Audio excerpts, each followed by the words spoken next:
Oh, a very good morning, Sanbonani. Dumelang Magaetsu. Raul de Mornay, do you know what this is? What is this, Captain? It's called a victory dance. Oh, man, what a weekend it's been. It's a Monday morning, and we are so excited to be with you again at the start of a brand new week. How are you, de Mornay? I'm good. I knew you were going to come through here with all this energy. Enjoy it while it lasts. Come on now. While it lasts, right? Of course, everybody's in high spirits. I am too. And another reason why is because we're getting to serve you this morning, because we had a beautiful weekend and we're going to bring you all the magic. And obviously, this guy's clearly excited.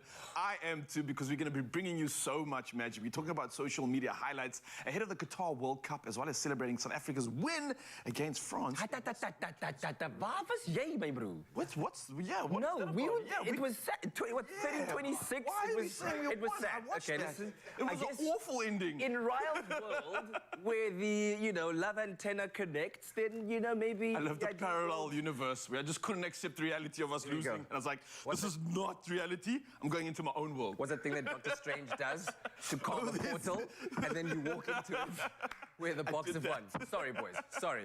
Unfortunate result indeed, but there were some dazzling results in other sporting fields. But of course, then we are also ready to sweat, and I hope that you are too. We've got 2 heart-racing workouts for you today, so move the coffee table, get your stretches in, and do join us. Are you ready for that, sir? I am ready for it, man. It's the best way to start the week. But finally, apart from that, we are going to be entertaining and being entertained by members of T-pop band 4IAM. We cannot wait for that. They are going to blow us away. And someone that's standing by to do just that this morning, of course. Wait, whatever you do, when you walk into the office today, walk in like this. and then wait for people to ask you, what's going on? If you're from Arsenal. They should know what's going on, okay? Come on, that's just ridiculous, man. It's just ridiculous. Raul, I'm coming to your universe, Spirit. I want to come to your plane of existence where the Springboks win every single week, man. Great to have you guys here. Oh, man, we're going to have chats this morning. I'm going to actually need to recharge a little bit. It's going to be tough. Yes, we will talk about all of the sporting gristle from the weekend, the highs, the lows. We'll take you through it. This is a safe place. Likewise, ahead of what promises to be quite a heated discussion this morning. So I'm asking you guys, I'm sorry to do this to you on a Monday morning, if you suspect that your partner is cheating right now, dun, dun, dun, what do you think is the best way to navigate these very muddy waters? Have you been in the situation? Do you think you're in the situation right now? What are you going to do about it? Drop us a voice note. 063-408-8863 is the voice note to use, or the voice line to use for any discussions this morning. Please keep that convo going. But right now, let's give you a few talking points for those news headlines. The time has just gone 3 minutes past 6 o'clock, and a time to reflect on the news headlines this morning. And unfortunately, we do begin on a very sad note. On the national news front, the Mangaung Metro in Bloemfontein says it will henceforth ensure that its bylaws on domestic pets are adhered to. This after an 8-year-old boy, Oleboheng Musime, was mauled to death by a neighbor's pit bull in Vista Park on Saturday. The pit bull escaped from its enclosure into the yard where the deceased was playing. Now, the tragedy once again focuses attention on the many calls by people for this dog breed to be banned. Recently, in another incident, a 10-year-old boy was killed by a family's 2 pit bulls in Gqeberha. Now, wreaths have been laid in Cape Town in honor of fallen soldiers on Remembrance Day, traditionally observed on November the 11th, to pay homage to those who lost their lives in international wars, including World Wars I and II. Now, the day, also known as Armistice Day, is commemorated each year at the Cenotaph War Memorial Site in Cape Town. The Mother City's mayor, Jordan Hill-Lewis, addressed those present at the event, which was hosted by the city of Cape Town. Hill-Lewis is the grandson of a World War II serviceman. On the international news front, Mozambique has started exporting liquefied natural gas for the first time in a move the country's president, Filipe Nyusi, has described as historic. The gas has been produced at an offshore plant run by the Italian energy firm Eni, but British oil giant BP holds the purchasing rights. The gas left in a British cargo vessel for Europe, but its final destination is unclear. Mozambique hopes to become one of the world's largest exporters of natural gas, following its discovery in the northern Cabo Delgado province in 2010. Now, at least 6 people have died and 81 were wounded in an explosion in a busy area of central Istanbul, Turkish authorities have said. The blast occurred in Taksim Square area. Now, Vice President Fuat Oktay said that the blast was thought to be a terrorist attack carried out by a woman. President Recep Tayyip Erdogan vowed that the perpetrators would be punished. Addressing a news conference in Istanbul, he condemned what he called, quote, a vile attack and said the smell of terror was in the air. And then finally, there's hope that a recently completed dictionary of the critically endangered Ngu language could be its saving grace. A group of language activists has taken 2 years to bring one of the oldest languages in the world into written form. There's currently only one person who can speak the language fluently, and that's Katrina Esau. Now, it's a 25,000-year-old language from the heart of the Kalahari. It was rediscovered in the 1990s, and revival efforts began, and is now at a stage where the only living being in the world who can speak it fluently, Katrina Esau, feels happy and contented. Esau says she's very pleased with the dictionary. She says it means the language will not die. Now, work on the dictionary also uncovered words and phrases that were nearly lost, and indeed a demonstration of how technology can be used to save indigenous languages. Well, that's it for the news at 6. We'll take another look at 7 right now. Oh, my goodness, the sporting world had so much action. Much to celebrate, dare I say.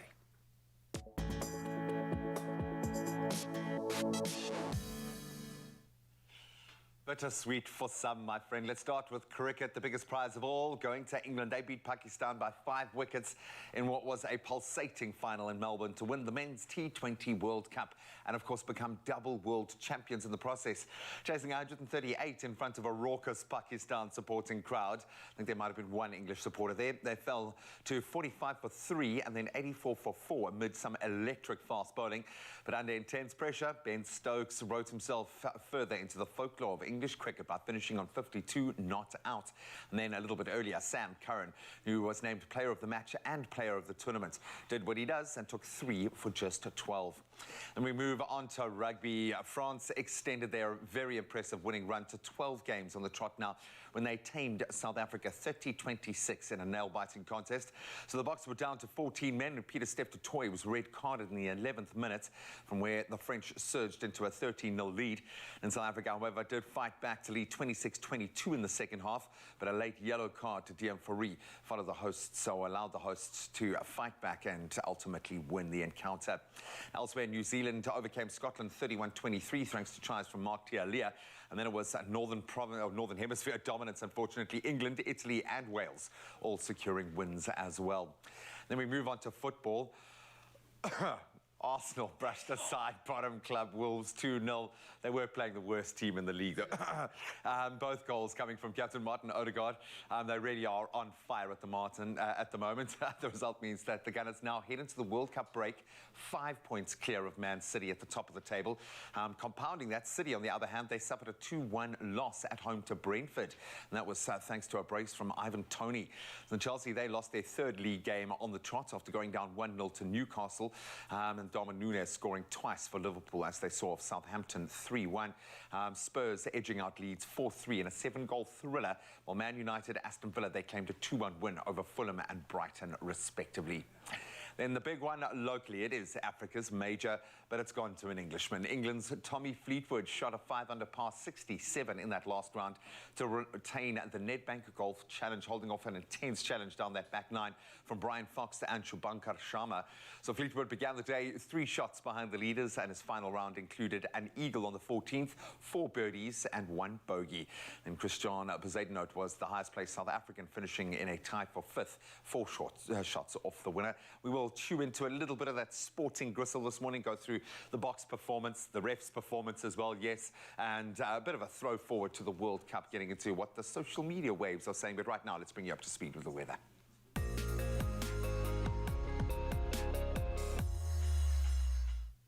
Thanks so much, G-Man. Of course, it's time to take a look at the weather this morning for the first time and report on weather news. Now, the Department of Water and Sanitation says 8 of the 60 sluice gates at the Vaal Dam were opened yesterday. Now, this follows heavy rain in the dam's catchment area, and a spokesperson for the department, Sputnik Ratau, says opening the sluice gates manages conditions and protects infrastructure while more water flows in. Now, he also confirmed that the Hartebeespoort Dam was overflowing, and several roads were flooded flooded in and around Centurion in Tshwane. Now, a spokesperson for the Tshwane Emergency Services, Charles Mabasu, says heavy rain has also led to the closure of several low-lying bridges in the city. Meanwhile, disaster management teams are on standby in KwaZulu-Natal, where a warning for further flooding was also issued. And in the O.R. Tambo District Municipality, hundreds of people have been affected by torrential rainfall. Now, many have been left homeless and others have lost their businesses. The Weather Service has not issued any impact-based warnings for today. Well, from our weather news, we turn our attention to our sunrise views. And starting us up this morning, we've got Rumba Govender, who snapped this blaze of orange hues glowing up the sky all the way out in KZN. What a beautiful shot indeed. Loving the foreground there with that silhouette.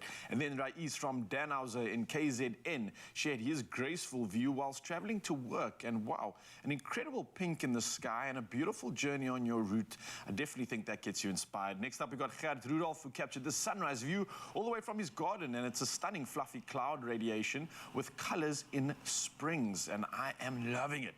Next up, we've got Dudley Cork, who snapped this blissful shot all the way out at Woodbridge Island, bringing a mirror effect and calming view.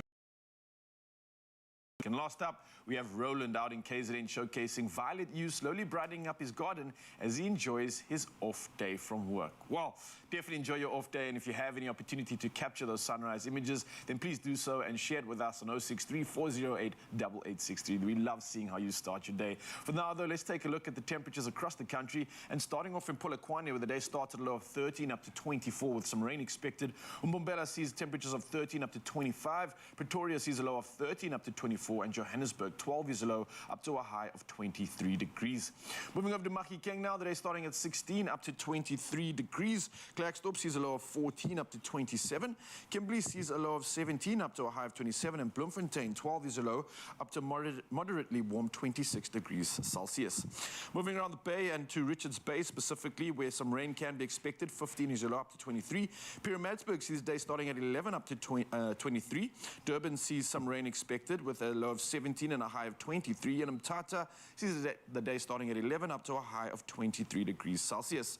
Moving around the coast and over to East London now, where the day starts at a low of 17 up to 22. Cradock sees a low of 12 up to 28. Berga sees the day starting at 18 up to 23. And George, 15 is your low, up to a high of 23 degrees Celsius. Over in the Mother City, 15 being your low, sunny skies expected with a high of 26 degrees. Worcester, 13 all the way up to 33 degrees for your high. Sutherland, 11 up to 26 with sunny skies expected, and much the same for Uppington, 19 being your low, up to a nice warm 32 degrees Celsius. Again, Mzansi, thank you for sending those incredible pictures in. For now, though, let's see what the gents are up to. It looks like they're going to start their day off on an incredible note. Let's find out why. Yeah, well, listen, getting out of bed on a Monday morning, that can be quite a challenge. Yeah? The one thing that always gets us going in the morning, a good cuppa. I thought you were going to say me, man. Seeing your mates, seeing your talents. You like a cup of coffee. I am. You know what I mean? A week cup of coffee on a Monday morning, yeah.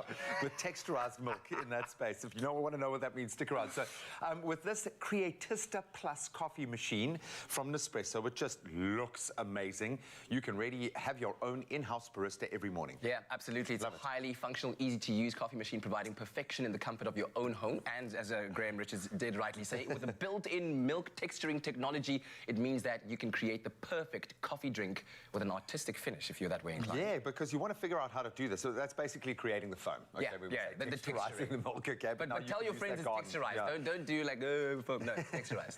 Perfectly texturized milk, please. No, don't give your barista a hard time, please, this morning. But here's the big news. You can get up to 35% off selected Nespresso coffee machines at Woolies, plus a 600 Rand coffee voucher when purchasing 100 capsules of Nespresso coffee, and you're going to need 100 checks, even saying, confirming that. And you love that sound in the morning. Oh, it's a beautiful thing. It's like that. Because then you wait for the smell to follow. You wait for the coffee smell to permeate your heart. Now, this offer valid up until the 29th of January 2023. I can't believe we're talking about next year. And it's available, obviously, in Woolies, in store, online, or using their amazing app. And I think this is a statement piece, eh? Yeah, it looks absolutely beautiful. And whenever I hear that sound, that I feel like the whole kitchen is vibrating, just like ready for... I feel like my whole Monday is just going to... Thank you, sir. Cheers.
It's my feel-good breakfast show. Welcome back. It is with a deep breath and some trepidation that I approach this one. When in the public eye, everything about a person of influence gets scrutinized. We've seen it happen firsthand far too often. From a flyaway hair or a slightly plumper figure, okay, I'll try and suck it in, to the most intimate details of our personal lives. Now, as we've seen recently, there's been a deluge of opinions online regarding recent events that have thrown celebrities and their families into the line of fire. And that's exactly what it is. Is this behavior unfair or just part and parcel of achieving stardom and acclaim? You've got to pay your dues. Well, that's why today we are going to chat about public scandals and its effects, featuring clinical psychologist Slindile Mbata, as well as entertainment reporter Shiraz Reddy. And if you have any thoughts, insights, experiences to share, please do so. Feel free to drop us a voice note right now, 063-408-8863. This is not an opportunity to name and shame, and I'm just going to put that out there right now, but an opportunity to help people that are going through this right now, both sides of the coin. Shiraz, let's spill the tea, first of all. Why is everyone in an uproar at the moment? What started this domino effect? It's been a year of scandals of note, you know what I mean? It started with that Oscar award-winning slap that Will Smith planted on Chris Rock at the Oscars earlier this year. That then spiraled into the Kim Ye divorce, which has gotten quite messy. It's affecting not only their businesses, but also their children. I think people forget. Joe Rogan and Spotify, he's been brought down for his Canadian podcast, broadcasting fake news about COVID-19. Again, people leveraging what others may have seen as a really bad time in their life, leveraging that for their own good, which is not good, you know what I mean? That in its own right makes it quite scandalous.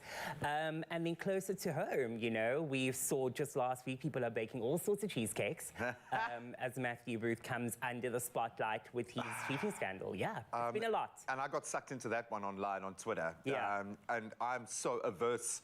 I actually stay off Twitter because of that, because it just feels like a punching bag. Really. Everybody has an opinion. I'm going to see if you can give me a bit more background on this, Lee. In German, there's a term called Schadenfreude, pleasure derived from another person's misfortune. I hate to say it, but there's a reason why we get absorbed, get obsessed with these things. Is this a real thing? Is there something wired into our brain that enjoys, on some level, seeing someone else go through pain? Sure, absolutely. You know, I think, quite shockingly, I think it can be a part of, you know, human nature. We have so many different, you know, we have a range of emotions that we're capable of feeling. And sometimes, you know, envy can be one of them. So sometimes if somebody is incredibly successful in the public eye, there can be some level of envy that comes with cut down a peg or two. Right, Yeah. so seeing their downfall and you see, you know, to see it kind of play out in a public forum, for some people can generate a little bit of that, oh my goodness, you know, you're actually not that perfect. So I do think it's almost like sometimes it's a little bit like, you know, if you see someone trip and fall and you have that moment where you think, oh my goodness, okay, that's really funny. Or you can be really worried and concerned about it. So I think definitely people are capable of feeling some kind of pleasure, I must say, just from somebody else taking I suppose it makes you feel a little bit better about yourself or your situation or something that's going on. But Your listen, life's if someone not that falls, bad. No, you're allowed to laugh if someone trips, okay? You can laugh, but just help them out. Those are the rules. When do we go too far? Because, yes, you are putting yourself into the zone of public scrutiny, but the press is a beast that will not let go. But then social media is something else. It's not intentional often. It just needs to plug into certain or tick certain, or flick certain switches, and then suddenly the internet has you. How much is too far? I think a perfect example is Johnny Depp versus Amber Heard with the defamation case. I mean, social media had a trial of its own. Yeah. And he even said it was the worst space to go to, not only for himself, but his children. They were seeing it coming out on Twitter and Instagram, whereas they were waiting for mom and dad to get home to tell them.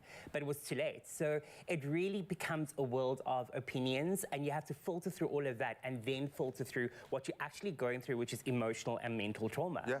And people forget that, And it often comes to bear when you see the kids, the reaction of the family, when you see what it actually, the impact it has firsthand. I know we can joke about this a lot, but it's almost the only way we can take the edge off, because this does affect people on the most fundamental level. If you are being cheated on right now, what are you wanting to do about it or intending to do about it? How do you feel? We'd love to hear from you. 063-408-8863. That conversation is going to be running throughout the show. Drop us a voice note. Oh, yes, and one thing you don't want to cheat on is that of course, is your body. You don't want to cheat on it. You don't want to cheat on the potential that you have. And here's a public service announcement. You are one workout away from a better mood this Monday. Now, did you know that taking part in endurance activities not only improves your health and fitness in general, but also helps you perform everyday tasks more easily? So let's step up our endurance game this morning with a super workout, and it is a full body matrix. So I've asked Mr. Smug Ryle, to join me this morning. Wait, Ryle. Have you seen that, Ryle? What is that, You know what Kat? that is? What is that? It's called the top. And you know who's at the top? You know who's at the top, Ryle? Who's at the top, Kat? I knew you were going to win this. I knew you were going to win this. Anyway, let's get on with the workout. And of course, maybe for the rest of us, we can use this workout to jump to the top, like Kat's team right now. But let's get into it. This is going to be a lot of fun, Kat. So we're using the legs. We're going to be burning the legs, all right? Yeah. And it's kind of like a strength matrix or a leg matrix. Okay. And what we're going to try to determine is what level we are at in our leg conditioning and fitness. Okay. And how we determine this is by determining how many reps we can get to, okay? Okay. So round one is as follows. We're gonna do 1 rep of 4 exercises. Very simple, all right? So for you, Zanzi, to understand this, the first exercise is basically a squat. So 1 rep of a squat, Kat and I are gonna show you right now. It's very simple. You're making sure that the glutes are going all the way to the back. You don't wanna have your knees too far over your toes, and simply release your legs all the way down, almost to a 90-degree position. Yep. Then straight back up. Booyah! That's a squat for you. Make sure you're squeezing those glutes on the way up. Okay. Next exercise of 1 rep would be a squat jump. So we kind of did like a static version of a squat. Now we're doing a ballistic version. So again, squat jump, going all the way down into that same position, jumping as high as you can, and then cushioning that landing back into a nice absorbed squat position. Beautiful form, brother. Right, I mean, Being you at know... the top looks good on you, eh? Stop it, that's enough. Okay.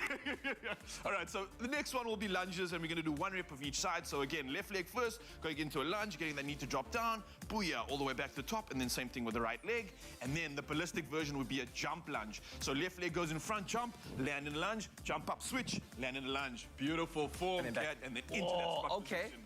All right. It's almost like finishing with a C. No, don't give me that. That's nonsense. What is that? All right, so round one is going to go as follows. We're just going to do 1 rep of each, and you, Mzansi, can join in with us. Then what we're going to do is step it up and go to 2 reps of each, and then 3 reps of each. And your goal is to figure out where you can get to without needing to take a break. So can you do 5 reps of each in total? Oh. Maybe all the way to 10 reps of each. The goal is to go until you never stop. The minute you stop, that's where your level is. All right. Let's Kat, go. Ready first? You want to start with round 1. Mzansi, you want to join in on us? Yeah, let's go. Okay. Move the 3, pumping table. 2, 1, let's go. Squat. Nice. Squat jump. Oh.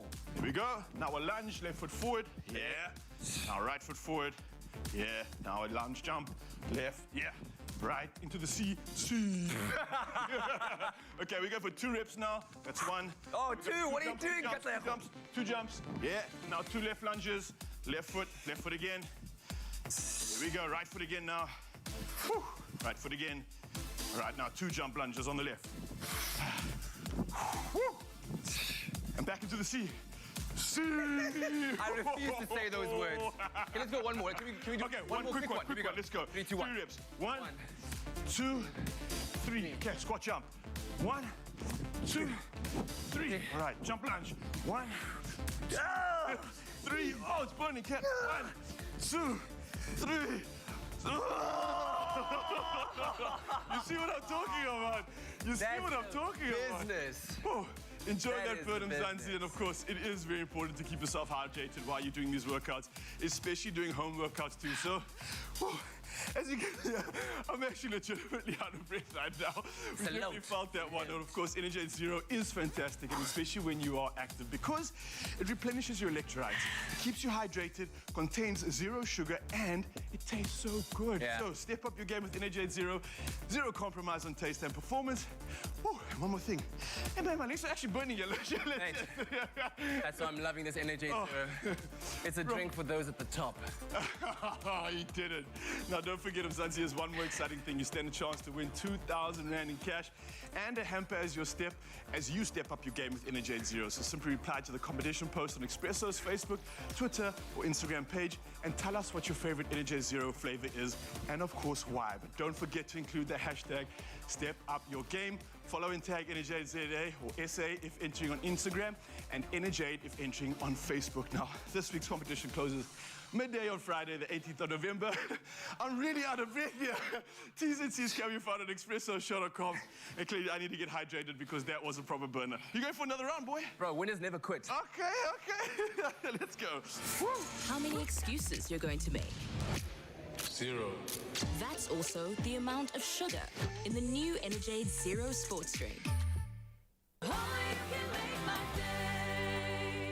You too can win big with Tropica.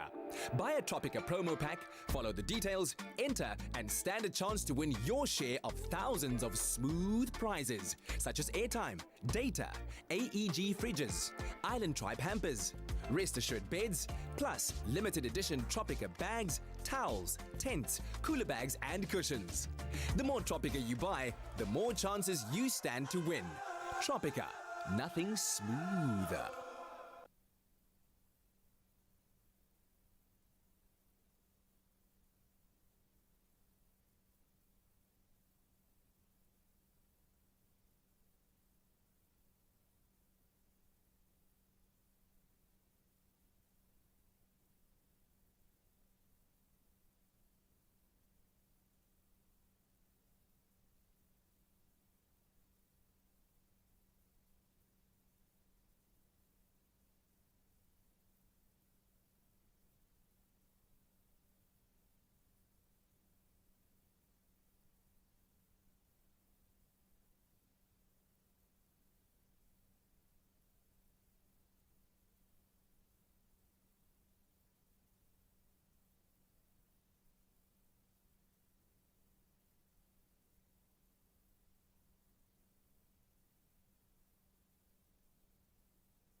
It's my feel-good breakfast show.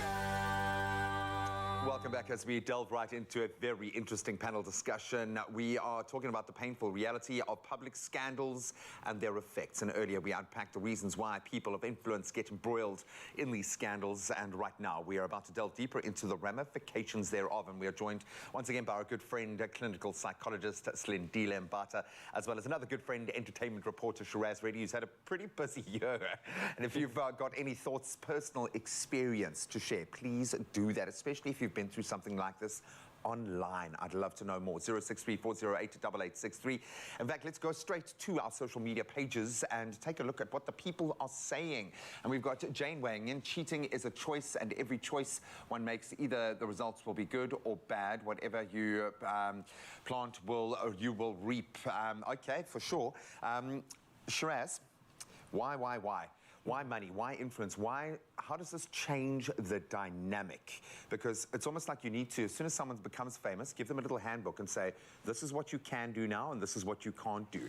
I think it's because you don't ever want to find yourself like caught off guard. Yeah. And I think that it takes you by storm before you even know it. So it's, like you said, a handbook. You need someone that's going to tell you, or a group of people, or a team rather. I.e. that says, yeah. yes, that says, these are the things that you can and can't say, because again, you're either guilty by association or your words get muddled. Again, social media is so often unfiltered, yet it's so filtered when we're posting, right? But people are there to not only share their opinions, but also to filter through and kind of scrutinize yours and kind of find a way to find the drama or create the drama. You know that whole thing about, am I the drama? Everybody wants to be the drama. And I think that is what's important, to have that team in place. I mean, you'll often see that with someone, if someone passes away online, the tributes, the people that will make it my personal drama. But have you ever never met having that known the person?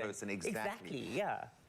The flip side of this coin, and we have seen it firsthand. I've felt it in different ways, but as soon as you get one negative comment online, that hits you hard. Yeah. Now you must have the whole world, and I keep thinking of Amber Heard, because my perception of her changed the second that trial started, because I had maybe a confirmation bias just waiting to be proven there. How damaging can an online assault be? And I know it's a shame, you're worth millions, you're a celebrity, but you're still a person. What kind of damage can seeing that on that scale online do to you? Yeah, absolutely. I mean, it can do a lot of damage. I think people can actually forget that there's a human being on the other end of it. So there's a lot of, not only, you know, the schadenfreude that you were talking about, sometimes people even think, okay, well, my life is not so bad. You know, look at what the celebrity's life is like. But I think there's a lot of intimidation that can happen, a lot of judgment that comes with it as well, a lot of bullying and intimidation. So when people are sitting behind their screens and writing, and you know, it's fairly anonymous, there's very little consequence sometimes to what it is that they're saying. And I think they can say things that are a lot more extreme than what they would say. You feel safer. Yes. You feel more kind of that there is some kind of anonymity, but we still know you, we still see you. Yeah, absolutely. But I think it can sort of mean that what people are saying can be a lot harsher than what they would say if they were sitting right in front of you. So, you know, with harsher opinions, I think it can be much more traumatizing, much more depressing, actually, to actually hear those things. I'm just thinking of the model that it's creating, because now young people who live most of their social interactions in that social media space are just getting a playbook of how to get at someone, how to bully someone, how to affect someone, and they can see the effects of it there. And often that's what you want. You want maximum impact because you've been hurt, and it's hurt in your most personal space. But then you take it online. Why? Why did Sonia Booth start this journey? And maybe this is a question for you, Slee. And I know the both of them. So we're not going into their personal motivations, but what would be that switch that gets flicked that a person is like, okay, I'm going to take this online? To be heard. At the end of the day, it's to be heard. It's a woman that has obviously had several conversations and feels like those words have fallen on deaf ears. And this is her opportunity. And not to divert from Sonia, but if you look at the Adam Levine story, I mean, he's the frontman for Maroon 5. His cheating scandal came out on TikTok. You know what I mean? The model that he allegedly had a one-year relationship with, she spoke about it right there. And his wife, Bahati Prinsloo, she was the one that was like, oh my word, I saw this on TikTok. But again, it's people find it to be okay, and it's really not. But also there comes a point where you're like, you know what, no one else is listening to me. These are the people that are often rooting for me and, you know, giving me a pat on the back and be like, you're doing well. So Sonia, go forth and prosper. And that is what she did. I can guarantee you, I can guarantee you that feeling of satisfaction lasts for about 0.01 seconds, unfortunately, when you start playing on the online space and you hand that material over to the algorithms that are looking for the news, that are looking for the ways that they can spread that story virally, and it's got nothing to do with the truth or anyone's feelings. And we're going to continue chatting about this in just a moment. 0634088863, drop us a voice note.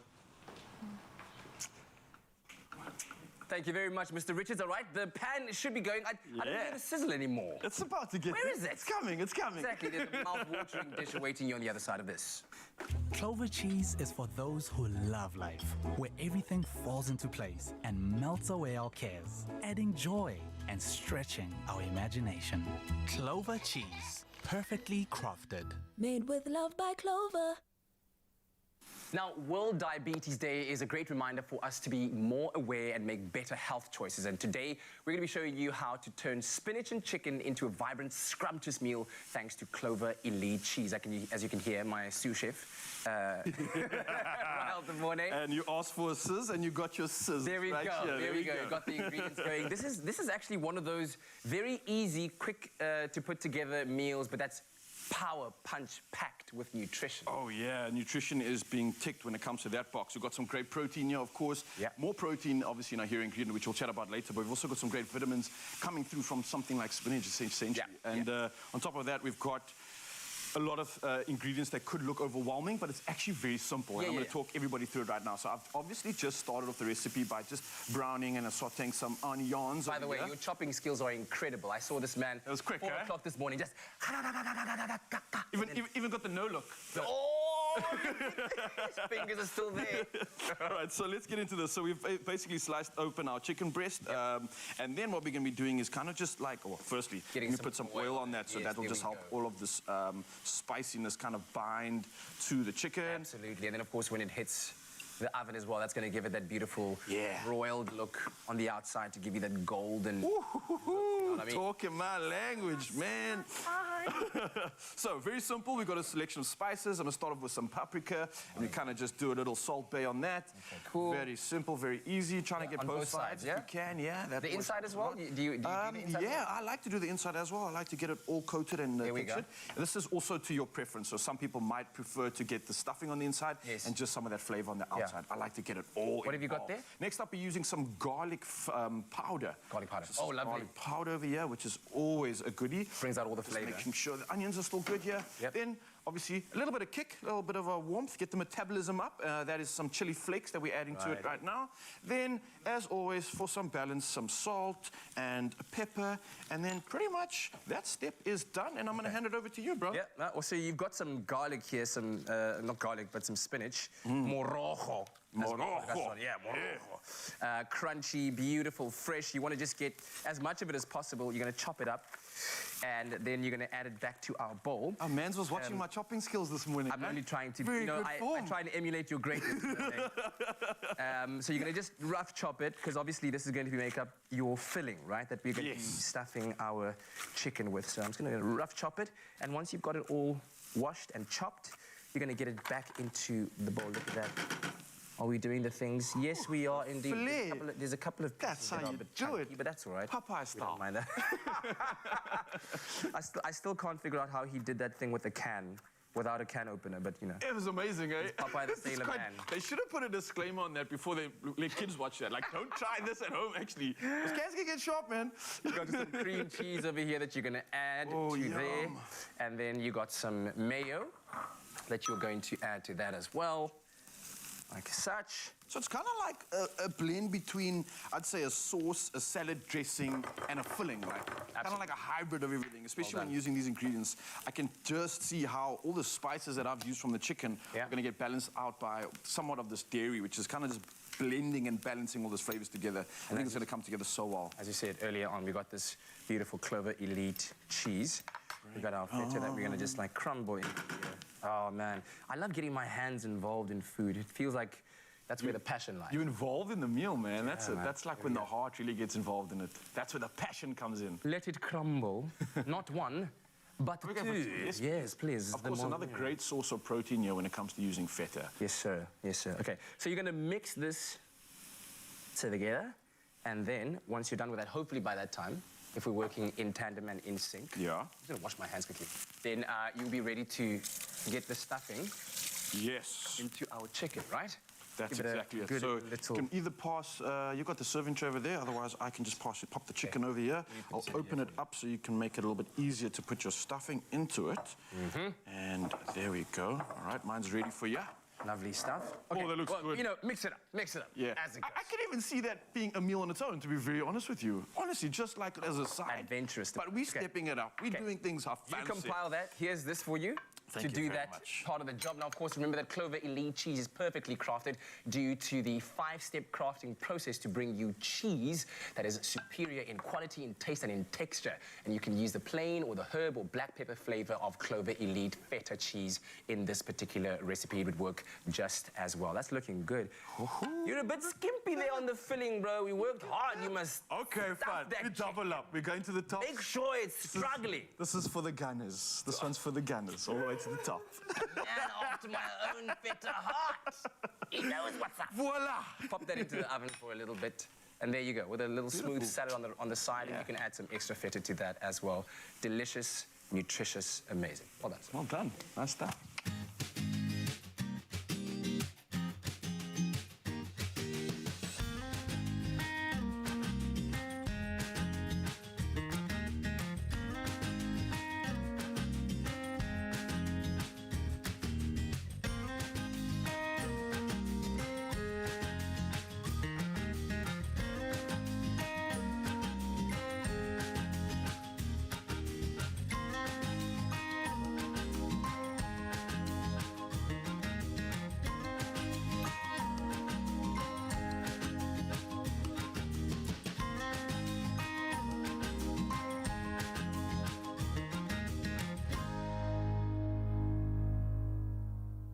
Made with love by Clover.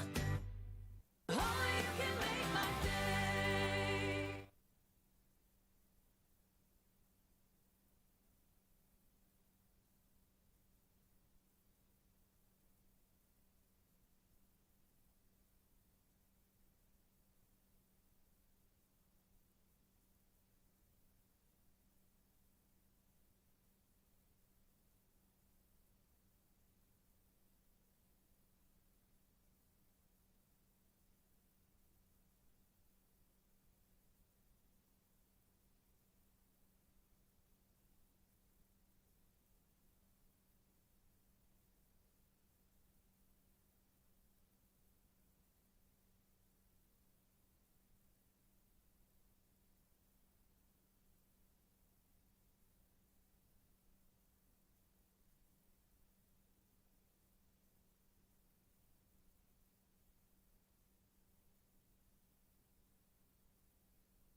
It's my feel-good breakfast show.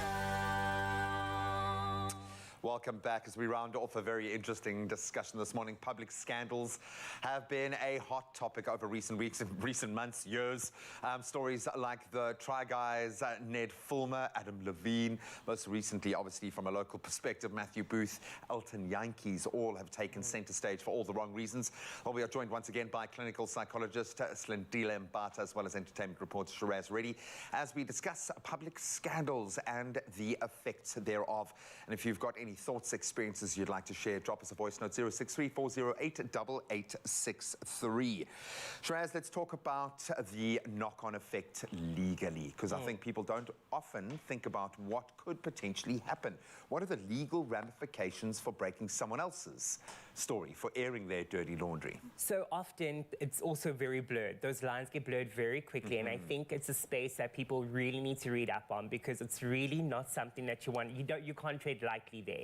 You have to be very specific. It's very detailed, and also, we have this thing called the Puppy Act. Firstly, I think people forget. You're going out there and you're sharing all these personal information about another person. That's not allowed, firstly. And secondly, it becomes a space where you think that you can take the law into your own hands, but you really don't. You need to consult counsel. You need to go and find a professional who not only is going to help you through it mentally and emotionally, but they can do the paperwork and ensure that the lines are not blurred and that you're staying on track with what is legally being approved, but also that our Constitution says is okay. At the end of the day, it's two people, it's two lives. It's not just about you, yes, you've been hurt, or yes, you want to hurt that person and get back at them, no matter what the scandal may be. I think Joe Rogan with Spotify was exactly that. This was his career, but also he leveraged COVID-19 and what others were seeing as an opportunity to make money. He was like, yeah, I'm going to get in on that. And it might have felt innocent enough because I'm that famous. I'm worth that. You know, it's okay, and people will, you know, follow me because I have an opinion. What's good for the goose? I really do get that. I really do get that. But once you've handed it over, yes, this is a factual story that's actually happening in the real world. You then hand it over to the court of public opinion when it enters into the social media space. News, social media are two different things. Or are they? Talk me through that line, because that seems to be one of the biggest things that sways public opinion, is what we read about people on social media. We don't know if the facts have been substantiated. We don't know who said it, where it's come from. How much of a role does social media play in this space now, do you think, when it comes to these big public scandals? Yeah, I mean, social media can play a huge role, but sometimes for all the wrong reasons. Let's not forget that when a story breaks, we are only getting part of the story. So I think sometimes people can feel like they know everything that's going on because they've read a thread, you know, on Instagram, on Twitter, or something like that. And also because it's been shared by a friend or a family member. So or by a million other people. Yeah, a million other people. So, you know, it must be a credible story. Everything I read here must be true. And so I think that, you know, when it comes to factual news and it comes to, you know, as opposed to what is news that's being shared on social media or public opinion, the lines can be very blurred. You know, how many people are going to go behind the scenes and actually question, wait a minute, is this thing that's being said actually true? Where's the evidence, you know, to support this thing or that? And also, they're not necessarily going to objectively say, look, I don't know if I've heard the full story because I don't know everybody involved in this situation. Are you even going to read the full story? Absolutely. Are you even going to read the full story? So I think that what social media can do is it can take some of the very more juicy and sensationalized bits and amplify those.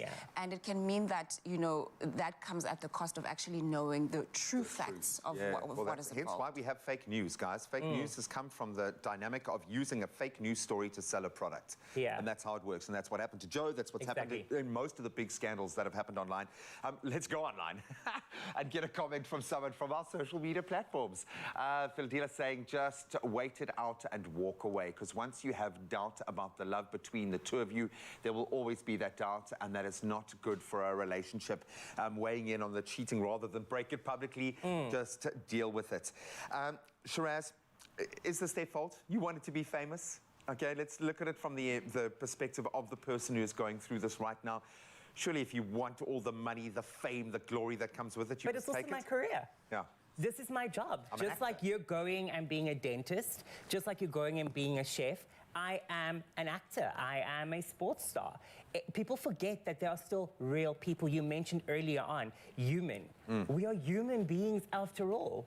You know, why are we losing the humanization and basically making you seem like you're a robot and you've done such bad things, but in actual fact, you're just a human at the end of the day? It is the human condition. Don't beat yourself up too much if you are rubbernecking at that social media car accident as you go past it on your timeline. I just will use one quick analogy here. It's one thing, Will Smith, he's going to be okay. He's going to be all right. But it's that 14-year-old boy that gets bullied online that then goes and takes his own life. He's not going to be okay. And that is the problem here, is we are making it all right to slander and attack people in that online space because we feel there's anonymity or it's a safe place for us to be able to do that. There are repercussions, whether that's in someone's career, in their mental health, or their physical state. So think about that every second, every time you want to say anything online. Well, thanks very much to our panel for that very insightful discussion. Of course, and in light of any hardships that we may be experiencing, it's always good to keep going and to keep learning. And here's a quote to remind you to let the journey take you where you're meant to go. All right, so it goes like this. Love arrives exactly when love is supposed to, and love leaves exactly when love must. Now, when love arrives, say welcome, make yourself comfortable. And if love leaves, ask her to leave the door open behind her. Turn off the music, listen to the quiet, and whisper, thank you for stopping by. And this one by Sarah Key and Phil K at Project Voice. How pertinent a way to look at love. Beautiful wow, quote. Absolutely love it. Let that sink into your Monday morning. And remember that, yes, life is short. So let's try our very best to enjoy it. Take each day as it comes. And remember that you are enough. You always have been, always will be. Being a parent can be challenging, but stepping out is when things get real complicated. That's why new Panado Pediatric Syrup 5 ml sachets are here to make the job easier. They're really convenient to pack and easy to use, so you're always prepared for pain and fever, anytime, anywhere. Panado, a dose of care.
We got you covered. 24-hour long wear. New skincare and ingredients. Better skin by the day. Diverse shades. Transfer resistant and waterproof. For all skin. For every life. New Color Stay Longwear Makeup. It's my feel-good breakfast show. Welcome back to your feel-good breakfast show, ladies and gentlemen. The Queens have arrived. We're talking about members of the T-pop band 4IAM, and they're back in studio to shake us new music as well as to talk about their upcoming release of their first ever EP.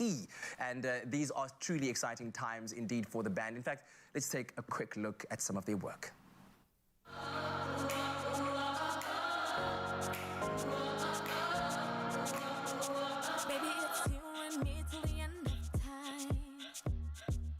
Me and you holding hands till the end of the line. Some humps and bumps, but I know that we'll be alright. Vroom, vroom, vroom, you're my ride or die. Hold fast, steady, no ball already. When we hit the city. Hey, how's your Monday, South Africa? Celebrate! Ululate, the Queens are in the building! 4IM. All right, here we go. While the camera pans across their beautiful faces, Kekeletso, Abenati, Semahle, Grace, and Pelisa are here. But I'm going to allow them to introduce themselves to you by way of their stage names that they'd like to be known by, right? Let's start over here and we go down the row, ladies. I am Giselle. Good morning, South Africa. I'm Nodoli. Good morning, everyone. I am Annie. Hi, everyone. I'm Grace. Hello, I am Phoenix. Oh, yes! What a way to end it. It's lovely to have you here. Lovely to be talking about the exciting times that you find yourselves in. Yeah. For those that don't know about 4IM, could you give us, who tells the best story about the band, about how it all started, how it all came together? Please find out that. Yes, I was about to say. All right, I'll just say it, you know. So our company that we work for, Hit Chat Entertainment, held auditions all over South Africa. Yes. Looking for girls from the townships. So we were... We auditioned and we submitted videos dancing, rapping and singing. And then from then, the top 36 was chosen to go to a face-to-face audition.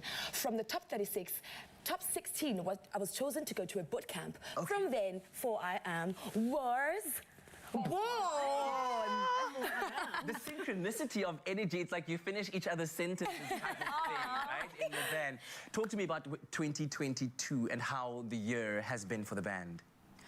It's been thrilling, first of all, because we've got to work with people this year that we literally looked at last year like, it would be so cool to work with this person. And then all of a sudden, boom, we're working with the person.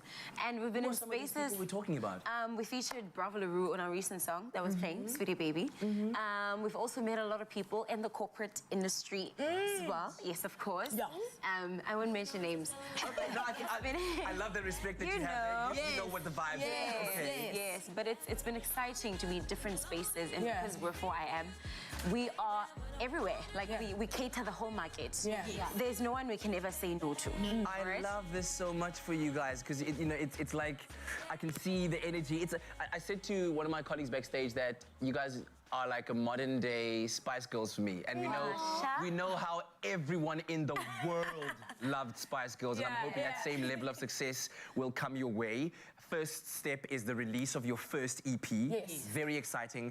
Quickly give us a breakdown of who you worked with on the EP. What can we expect? And also, T-pop. Sorry, I'm a newbie, right? Tell me about T-pop. Welcome to the club. Thank you. T-pop is a fusion of global and South African genres. So we mix amapiano, hip-hop, pop in one beat, and we make one song. What does the T stand for? Township pop. Township pop. Yeah. To the world. So it's South Africa, Africa to the world. Okay, all right. So what's the EP called?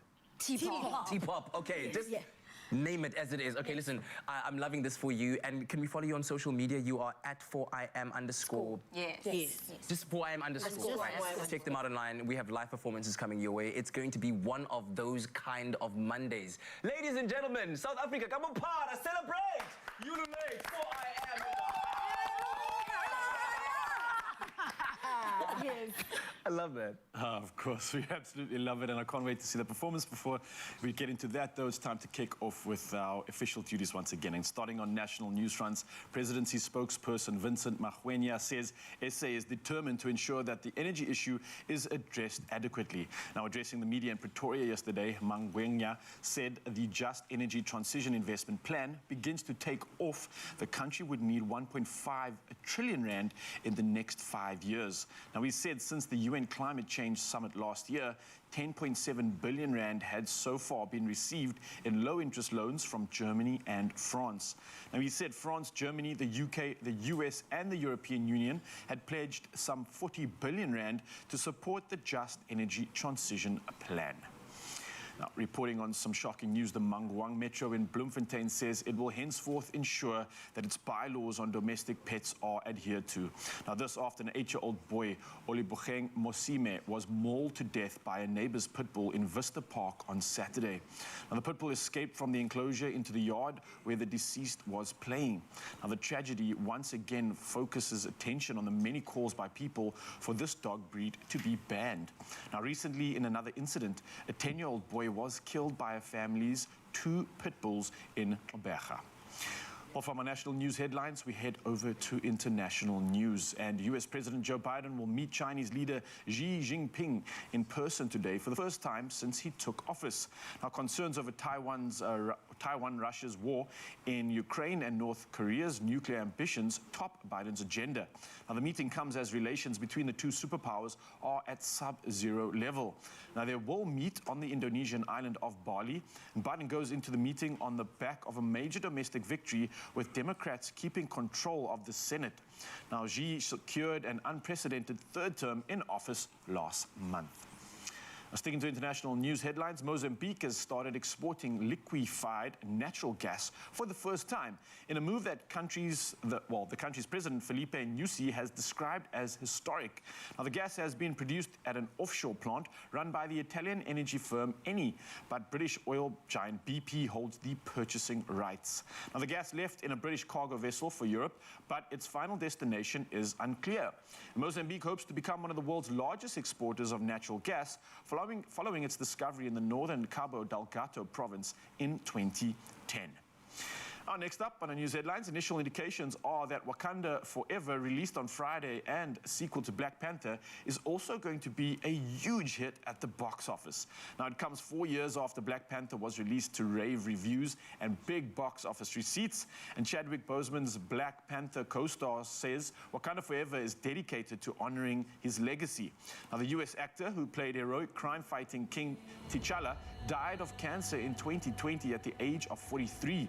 Now, his untimely death stunned the movie world, and co-stars Letitia Wright, Danaya Gurira, and Lupita Nyong'o says they are still processing Boseman's unexpected passing.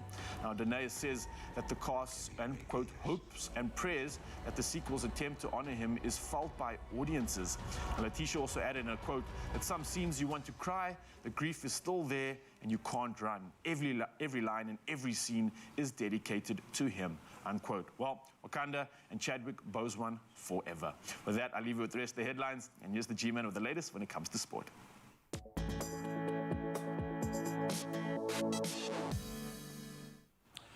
Thank you so much. Well, let's start with cricket, and it doesn't get much bigger than this. England beat Pakistan by 5 wickets in a pulsating final in Melbourne to win the Men's T20 World Cup and, of course, become double world champions in the process, chasing 138 in front of a raucous, very much Pakistan-dominant crowd. They fell to 45 for 3, then 84 for 4 amid some electric fast bowling. But under intense pressure, Ben Stokes stepped up. He wrote himself further into the folklore of English cricket, finishing on 52 not out. And adding to that a little bit earlier, Sam Curran, who's been a superstar, he was named player of the match and, in fact, player of the tournament, did what he does, took 3 for just 12 runs. Then on to rugby. France have extended their impressive winning run to 12 games now. That was after they tamed South Africa 30-26 in a nail-biting contest. So the Boks were down 14 men. That was after Pieter-Steph du Toit was red-carded in the 11th minute for a dangerous tackle, from where the French then surged to a 13-0 lead. In South Africa, they managed the game beautifully for a period, fought back to lead 26-22 in the second half, but a late yellow card to Deon Fourie allowed the hosts to fight back and ultimately get the win. Elsewhere, New Zealand did overcome Scotland 31-23 thanks to tries from Mark Tialia. That was the only glimmer of hope for the Southern Hemisphere as the Northerns dominated England, Italy with the famous win, and Wales, all securing wins for the upper hemisphere of the planet. So well done. Now, we stay in that area for football, and Arsenal really are on fire. They brushed aside bottom club Wolves 2-0 with both goals from captain Martin Odegaard. So the result means that the Gunners now head into this World Cup break 5 points clear of Man City at the top of the table. That was helped by the fact that City, on the other hand, suffered a 2-1 loss at home to Brentford, thanks to a brace from Ivan Toney. Then Chelsea, they lost their 3rd game in a row. That was after going down 1-0 to Newcastle. Really are riding high, the Magpies. Darwin Núñez scoring twice for Liverpool as they saw off Southampton 3-1. And then Spurs, a bit nervy, but they edged out Leeds 4-3 in a 7-goal thriller, while Man United and Aston Villa, they claimed 2-1 wins over Fulham and Brighton, respectively. Now, it doesn't get much bigger, certainly on our shores, for golf. It is Africa's major, and it's gone to an Englishman. England's Tommy Fleetwood shot a 5-under par 67 in that final round to retain the Nedbank Golf Challenge. He really does love the course, holding off an intense challenge down that back 9 from Ryan Fox and Shubhankar Sharma. So Fleetwood began the day 3 shots behind the leader, And his final round included an eagle on the 14th, 4 birdies and 1 bogey. And Christian Bezuidenhout was the highest placed South African, finishing in a tie for 5th, and was 4 shots off the winner. I'm sure claiming a pretty tidy purse package as well. But that's where we leave our sport for this hour. We are going to chat a little bit more about the rugby and, of course, get into the social media behind Qatar before the World Cup kicks off in just a moment. So stick around. But right now, let's see how the roads are looking.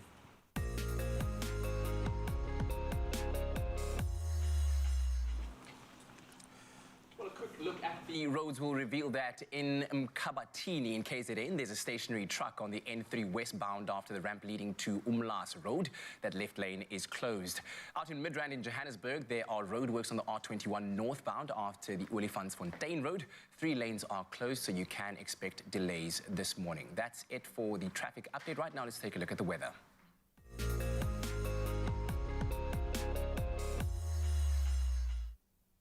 Now, a group of African ministers met yesterday at the COP27 Climate Summit in Egypt in an effort to establish a joint position on climate change and a fair transition to cleaner energy sources. A current chair of the African Union, Senegal's heading the talks. Now, developing countries are pressing for a fund to pay for losses and damages caused by developed countries' carbon emissions. Meanwhile, Uganda's President Yoweri Museveni has accused Western countries of reprehensible double standards regarding commitments to stop climate change. In a post on social media, Museveni highlighted the partial dismantling of a wind farm in Germany to make way for the expansion of a coal mine. He said the move made a mockery of Western commitment towards climate targets. Due to the global energy crisis, some European countries have recently decided to increase coal production, a move heavily criticized by climate change activists. Now, moving on from climate news, we now take another look at those beautiful sunrise pictures that you share with us. Maureen Turner from Durbanville captured this stunning shot with the sun glimmering through the clouds and bringing beams of light. Thank you very much for that. Mo out in Westlake, one of our very own, snapped this beautiful view while on her way to the studio, showing off wispy pink clouds in the sky. And then Kevin Buchanan shared this morning a view while enjoying a stroll on Shelley Beach, a beautiful, magnificent view. Just look at those sunrise hues. We absolutely love it. Thank you for sharing that. And last up, we have Brad Bennett from Umkomaas, showcasing a spectacular ocean view with soft sand, lovely sunrise reflections. Truly a perfect way to start off the week, and we appreciate that. Please continue to share those sunrise views with us on the number 063-408-8863. A quick look at the temperatures reveals that Polokwane will see a low of 13 and a high of 24. Mbombela 13 to 25. Pretoria 13 to 24. And Johannesburg 12 and 23. Out in the northwest in Mahikeng, a low of 16 will rise to a high of 23. Klerksdorp between 14 and 27. Kimberley 17 to 27, and Bloemfontein a low of 12 to a high of 26. In Richards Bay, an 84% chance of rain in that part of the country, with a low of 15 rising to a high of 23. Pietermaritzburg 11 to 23.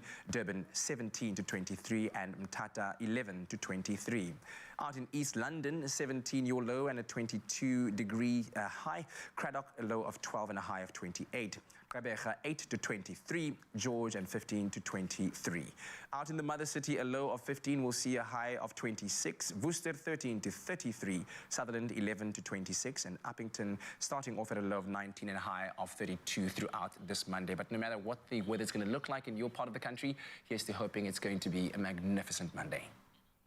It could be, if your team was playing in the World Cup. I mean, come on. It's okay, it's too late, I know. But there is a lot of excitement about the impending World Cup, and we're going to get onto the social media airwaves to see what the stars themselves have been getting up to. Can't wait. Yeah, and then there's a massive tournament coming up. We're talking about poker and tapisas, all the latest on that. So maybe you want to get involved in that. Don't go anywhere. We'll be back in just a moment.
Guys!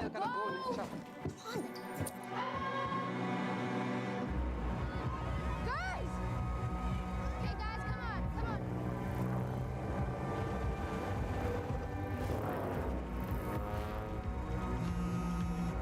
Molum Dana. We connect all of Mzansi so that everyone can be more of what they're made of. Live your Monate. It's my feel-good breakfast show. Welcome back, you beautiful souls. So great to be connecting with you ahead of the biggest footballing showpiece and connecting with our SABC Sports family across all channels. We're taking ownership. I love it. So the first World Cup in the Middle East starts this coming weekend. I hope you're ready. Of course, France looking to defend their title that they won back in 2018, but it's going to be a tough one. Now, last week, a number of major competitors for the trophy announced their final squads for the tournaments. And of course, we've got Lorenzo Darius here, part of our SABC Sports family from Good Hope FM, and we're going to take a look at some of the ones that caught our attention. And of course, there's a big focus on the English team at the moment, and Harry Maguire in particular for being chosen for the English squad with a shocker. Sure. Yeah, not getting a huge amount of game time for Man United, but he is a stalwart in that back lineup for Man United. Let's see his reaction. That's what he said, isn't it? Harry Maguire saying, delighted to be named in another FIFA World Cup squad. Love putting that England shirt on. Always a massive honour. We'll be looking to go one better than the last tournament. #3Lions, #World Cup. A lot of English fans might be kind of shaking their heads at that. What do you make of this decision? especially after this weekend, right? Where Brentford's Ivan Toney was not selected in the squad. He comes out blazing to put a massive dent in Manchester City's title defence hopes. Change the season. Yet, Maguire, who's had a shocker and is hardly featuring in the United starting 11, has gotten the call-up. What do you make of it? Yeah. Firstly, let's just figure out why he didn't say #bring it home. Too soon. Oh, it's way too soon. Yeah, I have to put it out there. But if you listen to what Southgate said, though, no youngsters have shown they deserve to be in that position. Apparently. Wow. Okay. So he's done enough to be there. Yeah, performance is one thing. Leadership attributes. Obviously, there is a system that they've been building over the last few years. So I get that continuity, which does not come into play at all when we consider Mario Götze. Now, if you thought that people were surprised at Harry Maguire getting that step up, of course, he was so instrumental in Germany's campaign in 2014. This is very true. Hasn't played for a number of years. Now the 30-year-old gets his call-up. How surprised are you? Sure, it's one of those things you just can't pay for experience, if I can put it like that. And if he can come in and just nurture the younger generation that's now been called up, I think that's what they're looking for in that team at the moment. Bring that little bit of stability and the culture of winning and that stability. So I think... Your mind is on Germany, I think I've always been team Germany, but Raul was saying to me earlier on, the Brazil squad is looking absolute fire right now. But I was like, you know, Götze's had a little bit of a resurgence at Dortmund right now. He's looking like he's fighting fit. I don't know if the entire German squad is ready for this kind of level of competition right now. Not for Brazil. A lot of them, you know, we talk about experience, but there's the exuberance of youth in other teams that is going to, I think, blow this entire tournament open. Yeah, it feels like Brazil is a new generation. It feels like Firmino not getting the call-up. I know, but it's too much pressure as well, on youngsters like that, because now it's like 6. Are they going to get the 6th trophy, world title? Listen, you talk about the Brazil squad, but ESPN FC in America couldn't help but remind Argentina fans of that moment in Brazil, saying Argentina fans seeing Mario Götze make it into the German World Cup squad like that. Yeah, look, they're also missing a very non-breakfast TV-friendly hashtag to go with that facial expression, I think. Oh, no. That's unfair. I feel like that's Lionel Messi's standard facial expression. Always. Like, you can't use that. So much question about, obviously, Messi's track record at a World Cup, that he isn't the GOAT until he's achieved at the World Cup. So then, hence, a lot of focus on his great rival, another GOAT, or, you know, according to, obviously, your footballing journey. But Cristiano Ronaldo has the most amazing record, except for in the World Cups. Right. So we saw this little one posted by Squawker that gives a breakdown of this incredible player's record at a World Cup. This is kind of the last dance, one last dance for Messi and for Ronaldo. Talk about pressure. How do you think these guys are feeling going into this showpiece? It's always tough when it's them because you've got all this media attention, you've got your whole country putting so much pressure on you, your family, and then the guy that's standing next to you needing the assist or wanting the goal, he's also got so much pressure on you because you're the senior member in the team. The coach depends on you a lot more than everyone else, even though there's a lot of talent in the team. So Ronaldo, 5th World Cup now. So he's going to want to try a lot, but the odds are just stacked against him at the moment. And then if you look at those numbers, 17 games, 7 goals, 2 assists, not much to write home to about, eh? Kind of like a season at United. Really? Oh, wow. Guys, let's not muddy the waters. Stick to the World Cup narrative right now, where, and of course, a lot of media coverage has been given to all of the teams in the revelation of all of their squads, and while others are doing it in a kind of calm and tame manner. Only on Twitter. Uruguay, on the other hand, on Twitter, pulled out all the stops. Boom. Take a look at this. Visit Uruguay. They're bringing in the tourism board. Who is that? What are we doing? What's their song again? Soy Celeste. And this is a team with probably one of the proudest World Cup histories. You know, they heralded in the new era of football. They've got 2 World Cups, another 2 World Championships under their belt. The pride. Yeah, man. Araujo. Oh, I mean, when last we in Uruguay? Did you know it looks like that? I kept looking at it thinking, it looks like KZN. Looks a bit like KZN, man. Darwin Nunez! Getting on the washing line. Yeah, getting on the score sheets, yeah. Is he getting rinsed? Is that what they're trying to say? No, I'm just a Liverpool laundering him. I'm just, you know. Hey, look, he was on fire this weekend, Ryle. The GOAT, Luis Suarez. Man. Cavani. Hey, so they're just like taking us through a bit of, the history, man. Yes. This is absolutely stunning. What a way to reveal the national squad. And it feels like it's for the people. And I think never forget that a World Cup is for the fans as much as it's for the players' legacy. I get that, but the fans need something. Probably our great hope, Senegal, okay? Within that, there is one great hope, one of the best players in the world for a number of years now, Sadio Mane, looking like a little bit of an iffy prospect, but we're willing to pull out all the stuff to get in there. Come on now. They're going to do whatever they have to. So he has been now confirmed for the World Cup, but obviously injury issues there. And in fact, it was said by one of the team's management, literally they will bring a witch doctor in to get him right, and was said in all seriousness.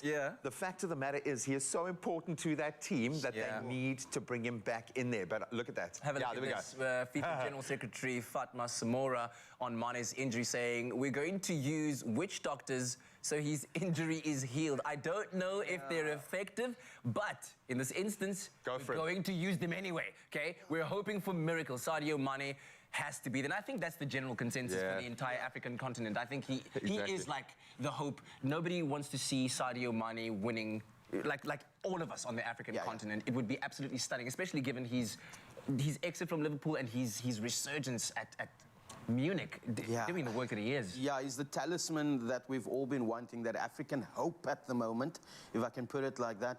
And, you know, he won Senegal the tournament, the African Cup of Nations as well. They qualified through him, so he's really put a lot into it. So they need him there. And he does seem like the kind of player that will rise to the occasion. I can't see the pressure being too much. And remember, it's a World Cup, man. Any game can decide it. It's knockout phases. An African team could do this. Are you guys brave enough to call it right now? My head says Brazil. Yeah. Hot and head says Brazil.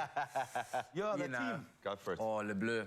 Le Bleu? Oh, wow. I feel like Kylian Mbappe is going to come good. It's going to be... Okay, I'm going to put my hand up. I'm going to say Senegal. We're going to tackle more. There you go. We're going to tackle more social media trends tomorrow. You can go after the Witch Doctor comment right now if you want to, and we will see you for that tomorrow. Add some spice to Qatar.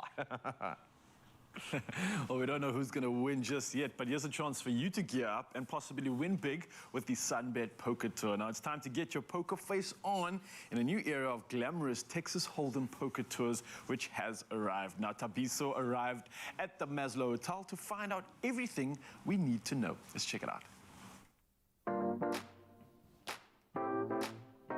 There's no doubt about it. It is played all over the world, has to be one of the most televised sports. And the Sunbet's Poker Tour is all about bringing South Africans one of the biggest events in the land. Now, if you're seeking luxury and a life-changing opportunity, this one is for you, because a series that gives you the most guarantees ever seen is here.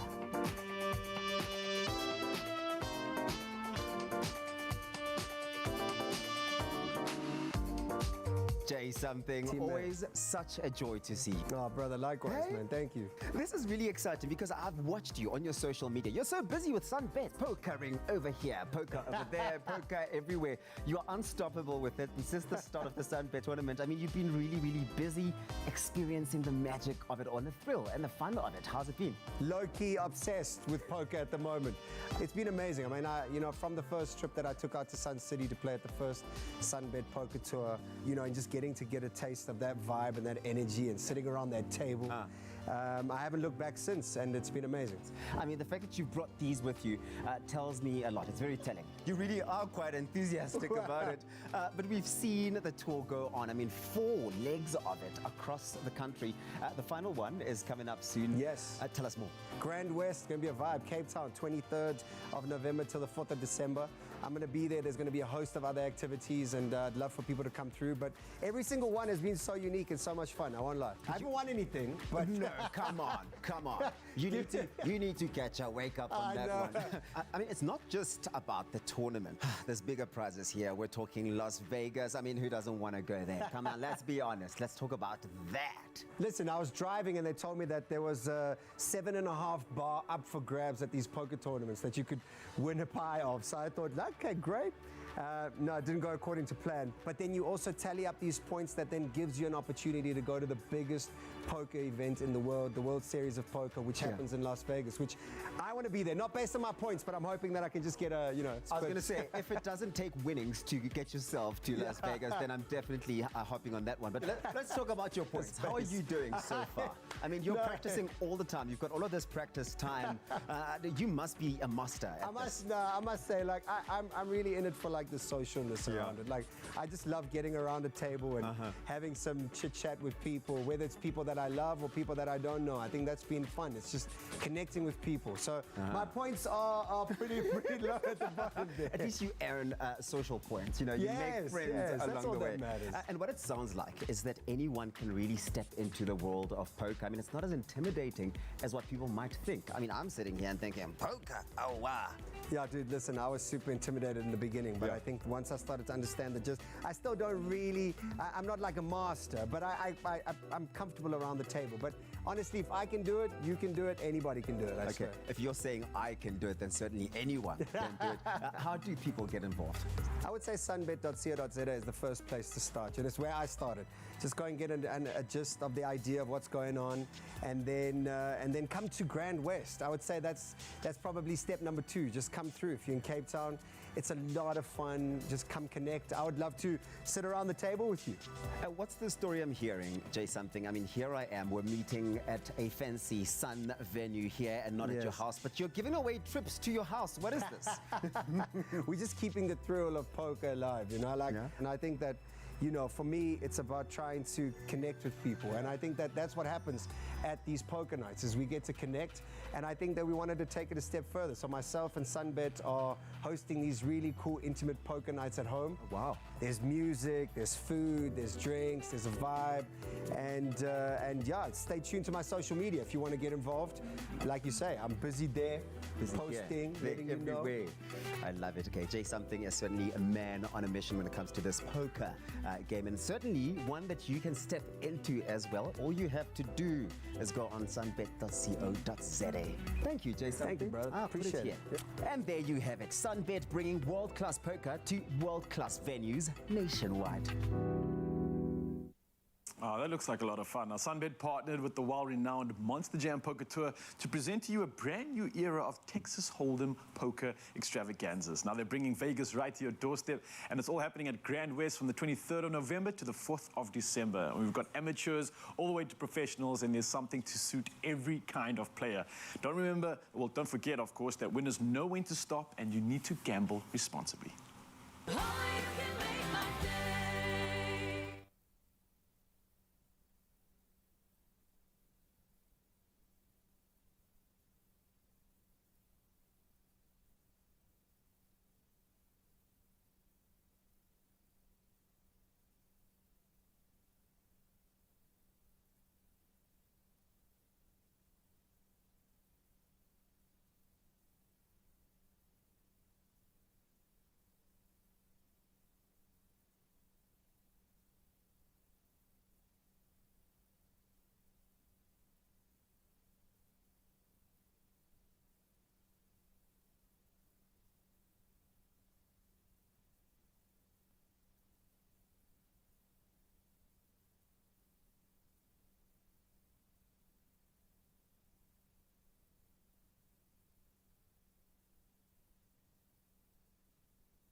Stand the chance to win an Island Tribe hamper to the value of 1,000 Rand and a pair of premium handcrafted prior eyewear to the value of 1,490 Rand every week. Simply answer the weekly competition question by replying to the competition post on the Expresso Facebook or Twitter page. Don't forget to include hashtag Join the Tribe and prior eyewear. Tame the sun with Island Tribe. The competition closes 30 November. T's and C's can be found on expressoshow.com.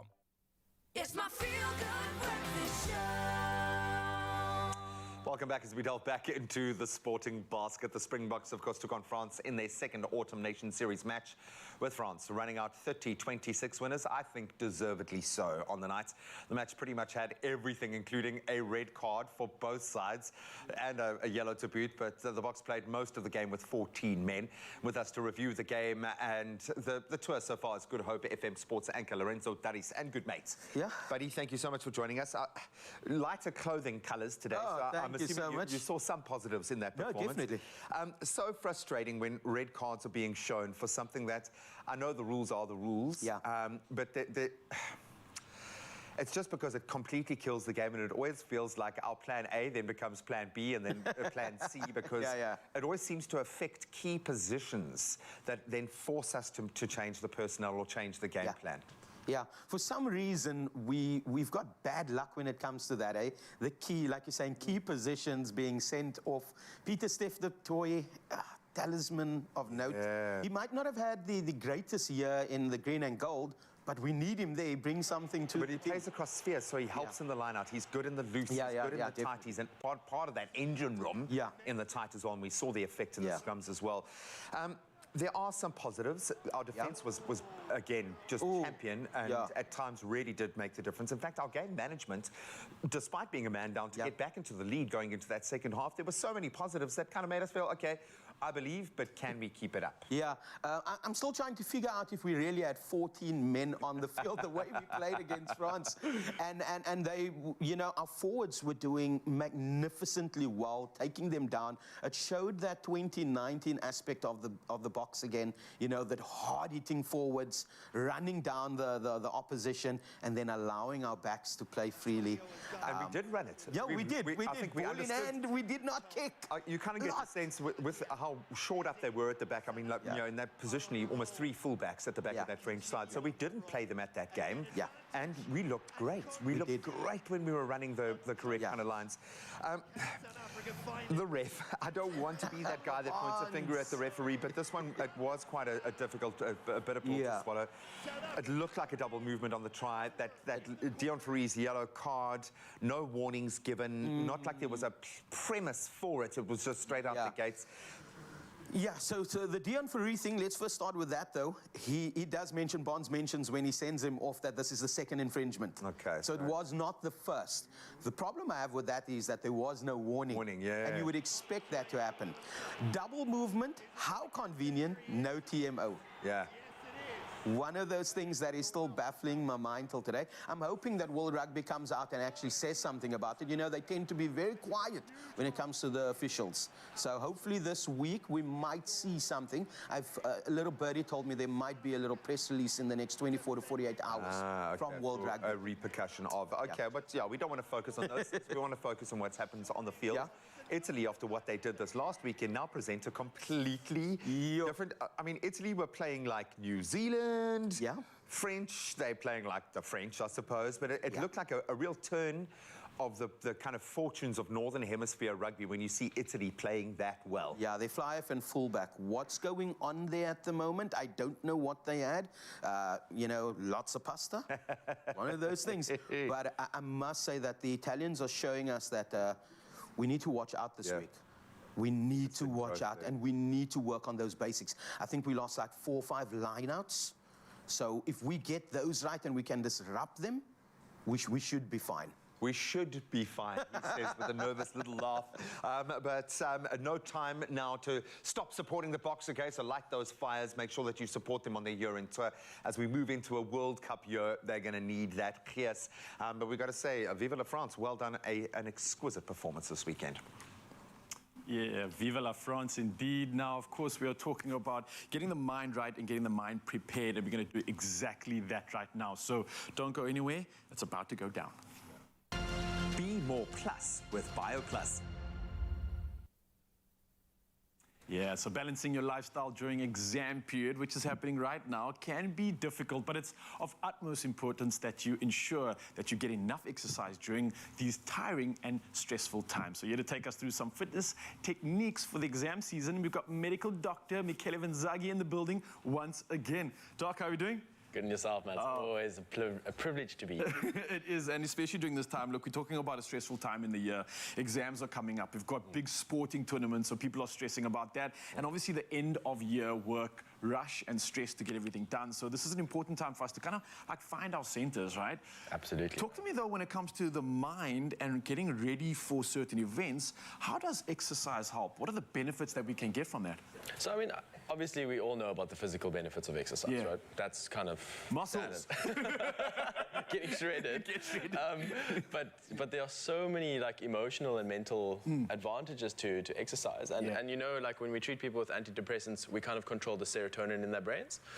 Exercise has a scientifically and physiologically proven response to, you know, in the same way that serotonin would be sort of increased with a pill, you can do the same thing with exercise. Oh, wow. You can really improve the biochemical balance in your brain through physical exercise. And it doesn't have to be vigorous exercise, but yeah, really just exercising controls that balance in your brain.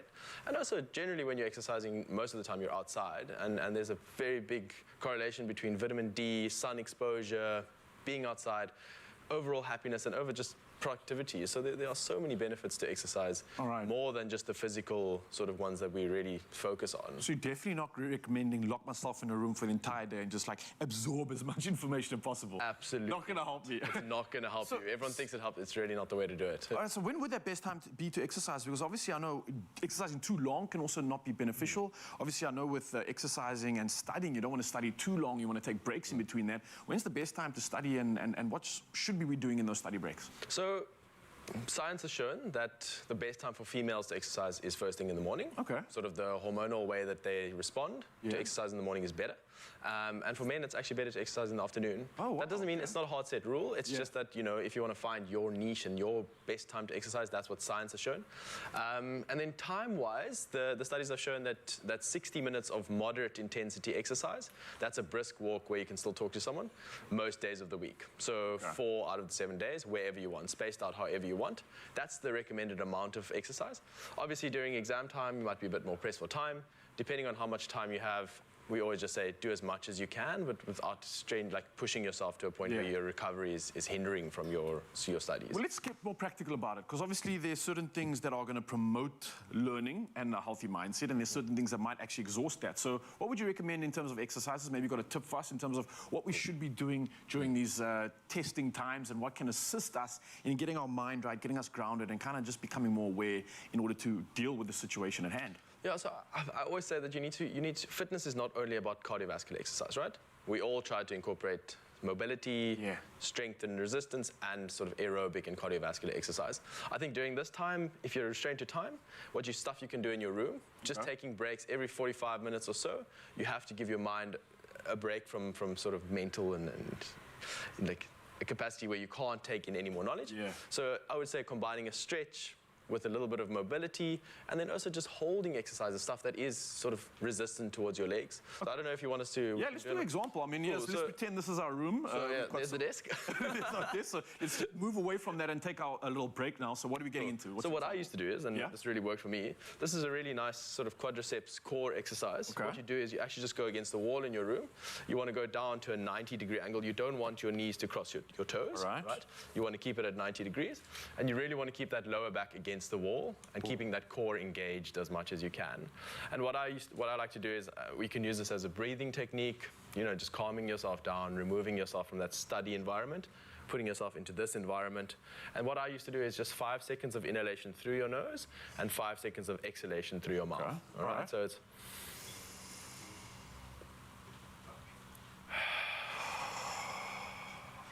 And you can repeat that process 5 times. And what's really nice is you kind of forget about the burn in your quads. Yeah. Because you're mentally here, and you're also doing a really nice quadricep exercise. And you can repeat that 5 times, and generally that gives you enough time to sort of get your little workout in, a little breathing session. and you go back to doing your work again. Absolutely love it, Michaela, and definitely feeling the stimulation, but at the same time, it's kind of forcing me to focus, and I can definitely see the value in that. So thank you so much for coming through.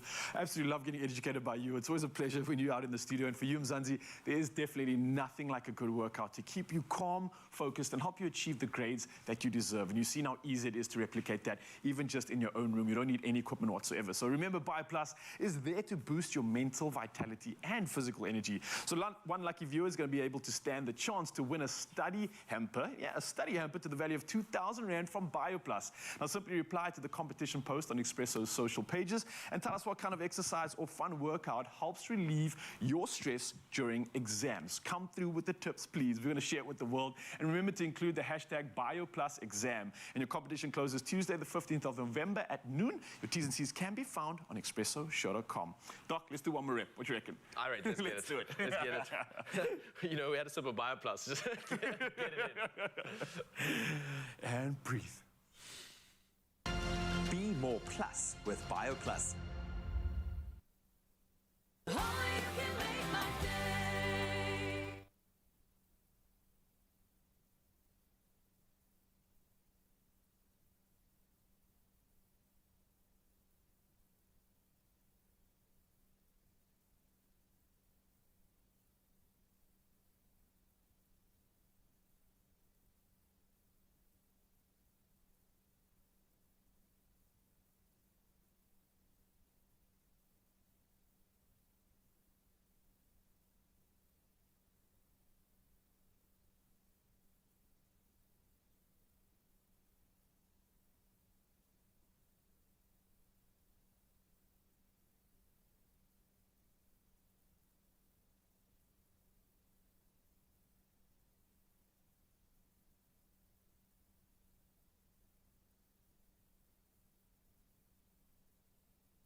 It's my feel-good breakfast show.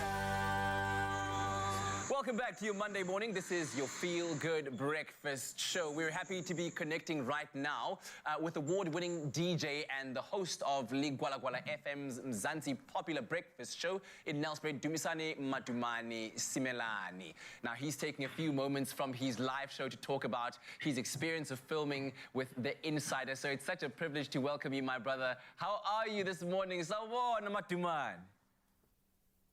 Hola, my friend. It's been a long time. Good morning to Expresso family and your viewers. We are coming from a hectic political weekend. We had the last ANC, NEC meeting. They've discussed a lot of things like triple BEE, which might improve the lives of our ordinary people.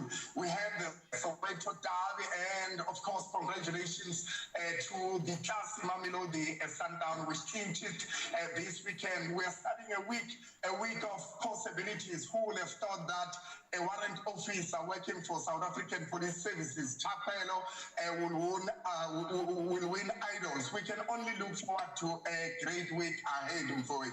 Yeah, no, it sounds like it's been quite an action-packed weekend on your side. I mean, you just dived right into it. By the way, are you happy that Sundowns won this weekend? It sounds like you're a fan.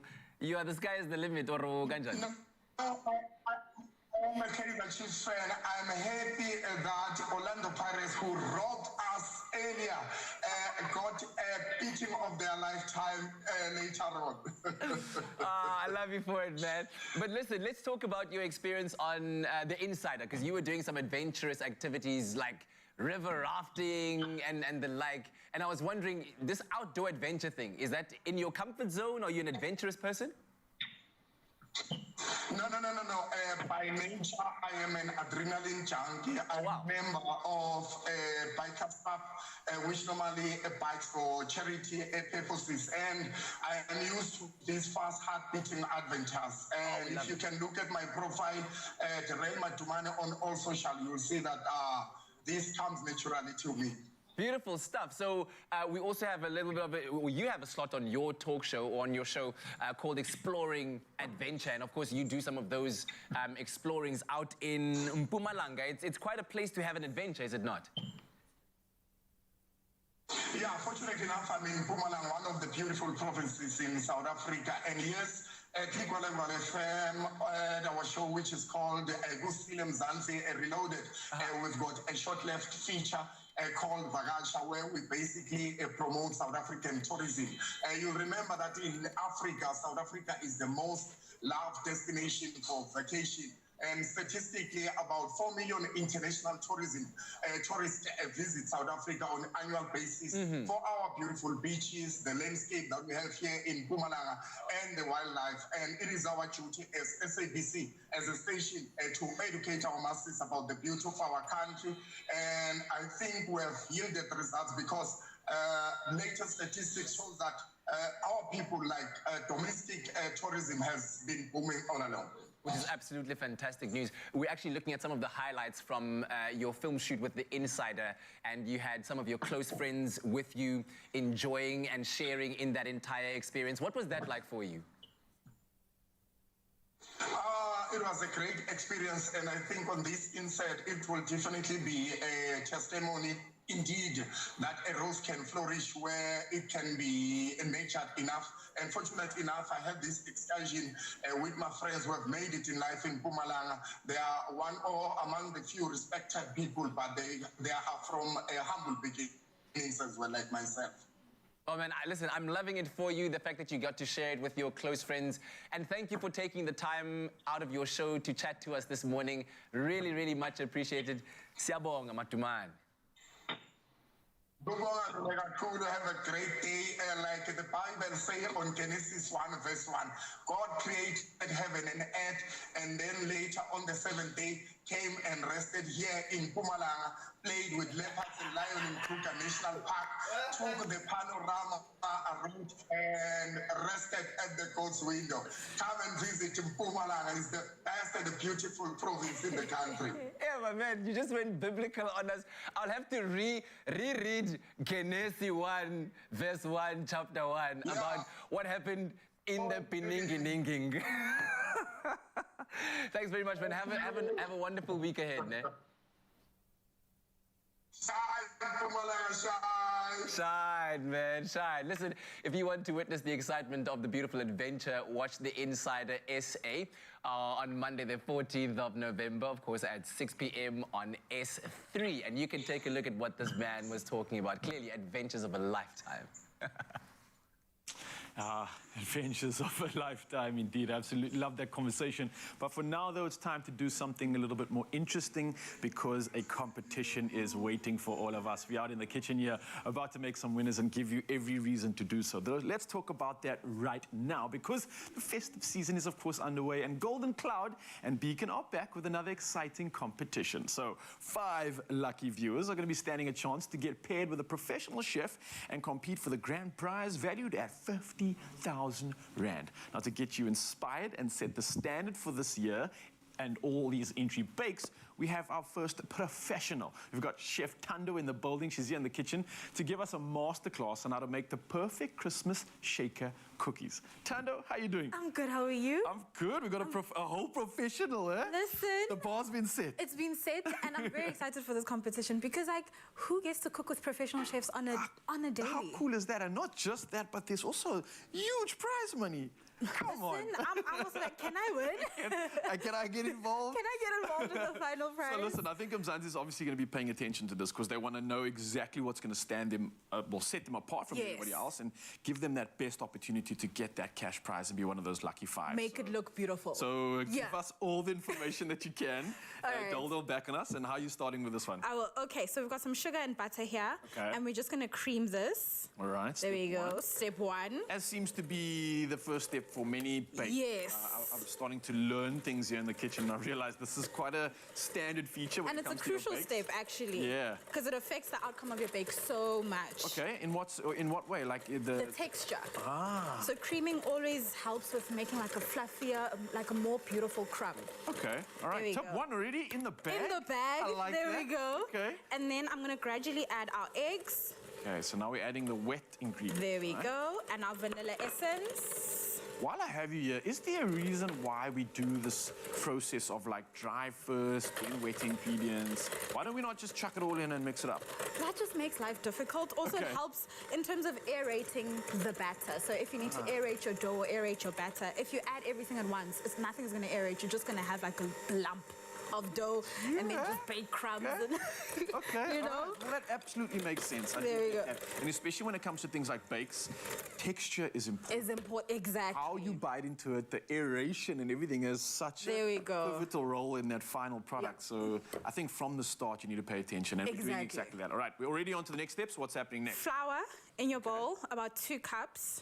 All right. Some salt. All right. To make the flavors sing. Okay, while you're busy with that, of course, I've noticed that you're using Golden Cloud's cake wheat flour, and I want to talk about that because Golden Cloud's cake wheat flour is a baking all-rounder. It's known for delivering the softest bakes. It will help you get those Christmas cakes perfectly baked this festive season and obviously just entertain and blow the minds of all the guests that you're going to be serving it to. And if you're paying attention to this as well, it's going to probably be the best you've ever made, ever. Correct. Hands down, full stop. Yes. So you're getting that all mixed together? It's all mixed together, and then once it's mixed out, you're going to roll it out into your dough. All right. And this is like a very crucial step. Okay. So you're going to take your dough, roll it out nice and flat, I'd say about 2 millimeters. All right. And then cut 3 Christmas trees.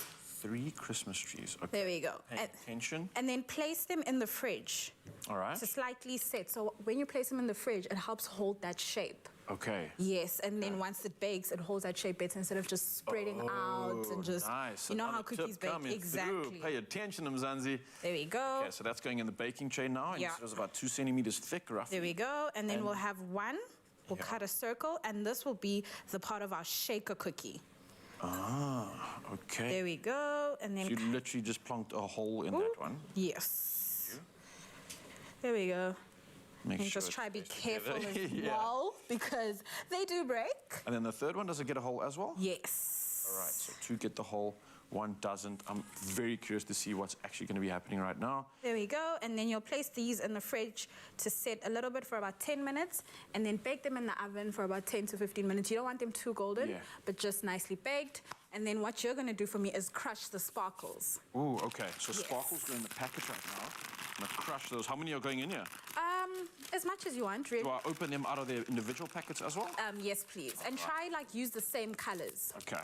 I'd always say. And you want to use clear sparkles or clear sweets because it helps with creating that clear glass Oh, so you're kind of technically creating a transparent window. You see. Ah, I get you now. It's starting to make sense. Okay, so once I got all the sweets in here, I crush that up. What's going to essentially become of all these crushed up sweets? Is that what essentially then goes in the hole? In the hole, yes. Wow, we're making our own windows. Literally. What? Out of sweets? That's insane. Okay. All right, fast forward through that step. Yes. That makes sense to me completely. Once it comes out of the oven once again, the window gets melted. What does that look like? This over here?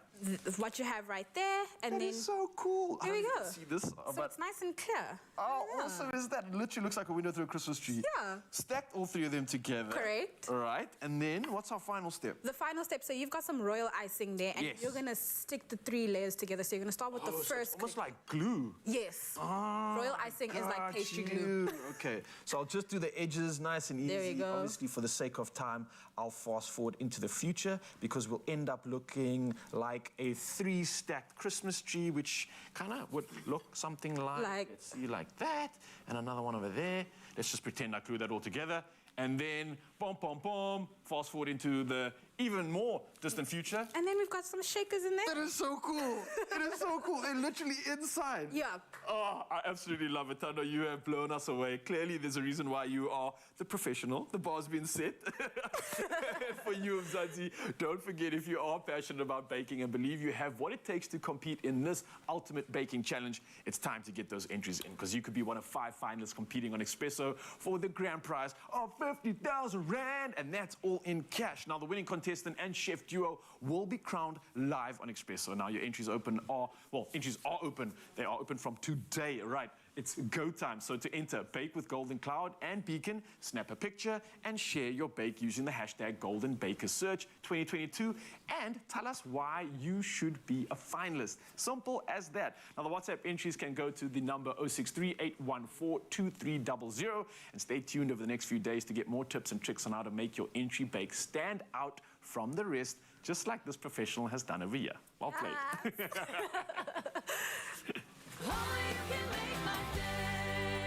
This Tuesday evening at 7 on Color Your Plate with Koo. It's the final elimination challenge before the grand finale. And this one will push the contestants to their cooking limits. This is the most difficult challenge. I'm not happy with the color of this puree.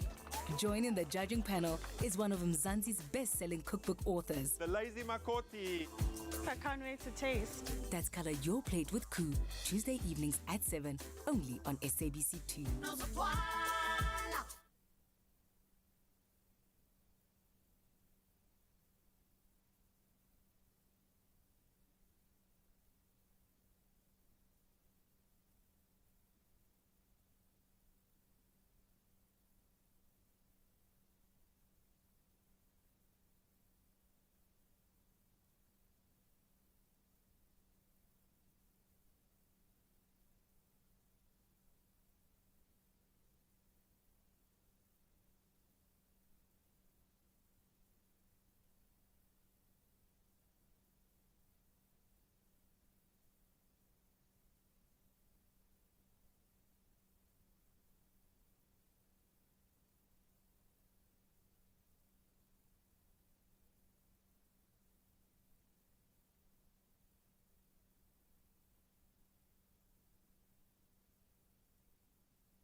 Yes, you can aim for those A+ results with expert exam tips on Expresso, plus the physical energy and mental vitality you get from BioPlus.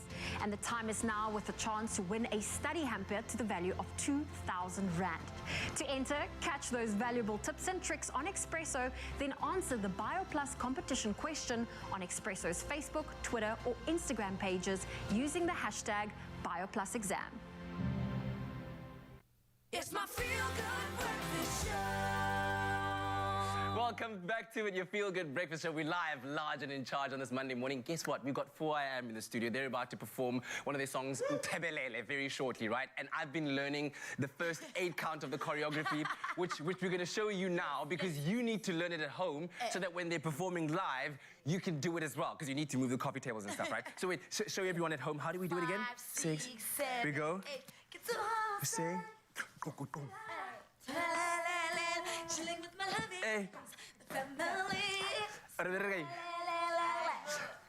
Okay, so you got it, right? That was the first 8 count. Make sure you got it right. They'll be performing live right about now. But firstly, let's quickly take a look at the latest news headlines. Thank you so much, Kat. Of course, starting with national news headlines, King Misizulu Kazwelithini says those who sit in silence while witnessing violence against women and children are just as guilty as the perpetrators. Now, an anti-gender-based violence march was held on Saturday in Durban in an effort to change women's attitudes towards women. Well, men's attitudes towards women. Now, protesters held placards reading, "Stop killing women, silence hides violence," and "Protect our sisters." Now, the Zulu monarch joined the demonstration along with government officials, including Social Development Minister Lindiwe Zulu. Now, he said much needs to be done to fight the scourge. Now, sticking to our national news headlines, Presidency's spokesperson Vincent Maganye says SA is determined to ensure that the energy issue is addressed adequately. Now, addressing the media in Pretoria yesterday, Mangwenya said the Just Energy Transition Investment Plan begins to take off, and the country would need 1.5 trillion rand in the next 5 years. Now, he said since the UN Climate Change Summit last year, 10.7 billion rand had so far been received in low-interest loans from Germany and France. Now, he said France, Germany, the UK, the US, and the European Union had pledged some 40 billion rand to support the Just Energy Transition Plan. Well, from our national news headlines, we head over to international news. Now, the long-awaited peace in Tigray is one step closer to reality. Now, the Ethiopian government and Tigrayan forces on Saturday signed an agreement laying out the roadmap for implementation of a peace deal that both sides reached in SA this month. Now, representatives of the Ethiopian government and the Tigray People's Liberation Front have been meeting in Nairobi since Monday to reach agreement on various aspects of the peace pact signed in Pretoria. Now, the 2-year-old conflict has killed thousands and displaced millions in the Horn of Africa country. Next up on the international news, US President Joe Biden will meet Chinese leader Xi Jinping in person today for the first time since he took office. Now, concerns over Taiwan, Russia's war in Ukraine, and North Korea's nuclear ambitions top Biden's agenda. Now, the meeting comes as relations between the two superpowers are at sub-zero level. Now, they will meet on the Indonesian island of Bali, and Biden goes into the meeting on the back of a major domestic victory, with Democrats keeping control of the Senate. Now, Xi's secured an unprecedented 3rd term in office last month. Well, next up on our news headlines, there is hope that a recently completed dictionary of the critically endangered Nu language could be its saving grace. Now, a group of language activists has taken 2 years to bring one of the oldest languages in the world into written form. Now, there's currently only one person who can speak the language fluently, and that's Katriana Eso. Now, it's a 25,000-year-old language from the heart of the Kalahari, and it was rediscovered in the 1990s, and revival efforts began, and is now at a stage where the only living being in the world who can speak it fluently, that being Katrina Iso, feels happy and contented. Now, Iso says she is very pleased with the dictionary, and quoted, "It means the language will not die," unquote. Now, work on the dictionary also uncovered words and phrases that were nearly lost. Now, indeed, a demonstration of how technology can be used to save indigenous languages. I absolutely love it. On that note, I'll leave you with the rest of the headlines. Here's the traffic and the latest on the roads with Kat.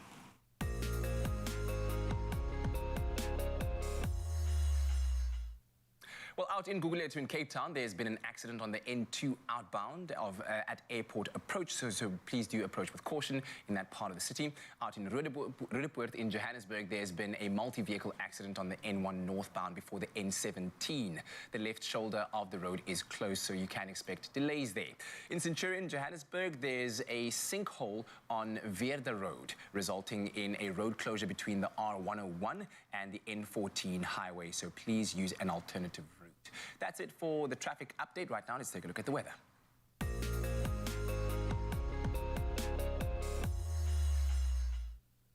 Now, the Department of Water and Sanitation says 8 of the 60 sluice gates at the Vaal Dam were opened yesterday. This follows heavy rain in the dam's catchment area. A spokesperson for the department, Sputnik Ratau, says opening the sluice gates manages conditions and protects infrastructure while more water flows in. He also confirmed that the Hartbeespoort Dam was overflowing. Several roads were flooded in and around Centurion in Tshwane. A spokesperson for the Tshwane Emergency Services, Charles Mabaso, says heavy rain has also led to the closure of several low-lying bridges in the city. Meanwhile, disaster management teams are on standby in KZN, where a warning for further flooding was issued. And in the OR Tambo District Municipality, hundreds of people have again been affected by torrential rain. Many have been left homeless and others have lost their businesses. The Weather Services has not issued any impact-based warnings for today. Now, for our final weather update, we have Louis Pereira, who snapped this graceful shot out in Oakdene, showing off bright orange hues blazing over the houses over there. Then Famida from Westville captured this calming view, showing off purple-infused skies from their back garden. Thank you so much for that.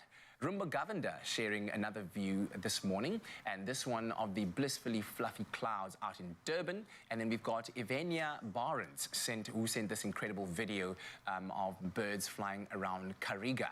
A beautiful way of starting the morning, and we really do appreciate that very much. Please do continue to share your sunrise pictures and your videos. Send them to that WhatsApp line 063-408-8863. And then a final look at the temperatures all around the country. Polokwane, a low of 13 with a high of 24 can be expected. Mbombela between 13 and 25. Pretoria 13 to 24, and Johannesburg 12 to 23. Out in the northwest in Mahikeng, a low of 16 will rise to a maximum of 23 degrees Celsius. Klerksdorp 14 to 27, Kimberley 17 to 27, Bloemfontein 12 to 26. Out in Richards Bay, quite a high possibility of rain throughout your day, with a low of 15 rising to a high of 23.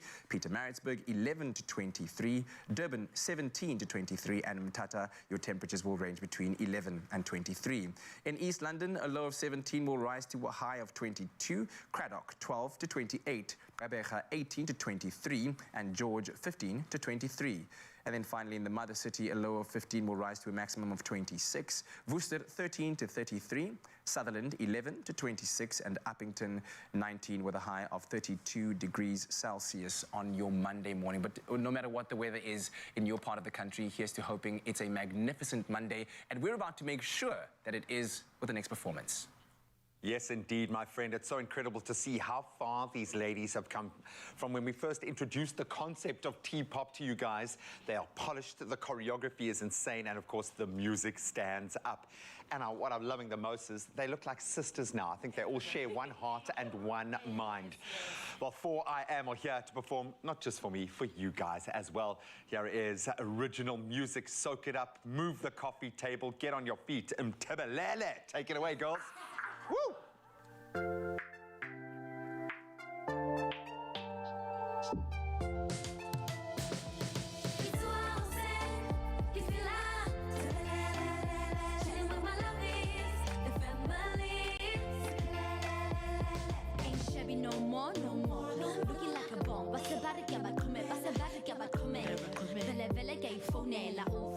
Represent a pilela. Shout out to God for every little blessing. Work hard, make the most of what we given. We about to make history. Pull up to the scene with the T-pop queen. The T-pop queens. Ravara Baba, we chasing bags and cheese. Askis, I'm storing my love of you and moving with the times. 4IAM, Vela Vela Rabahade. It's what I'm saying. If you like, chilling with my lovies, the family.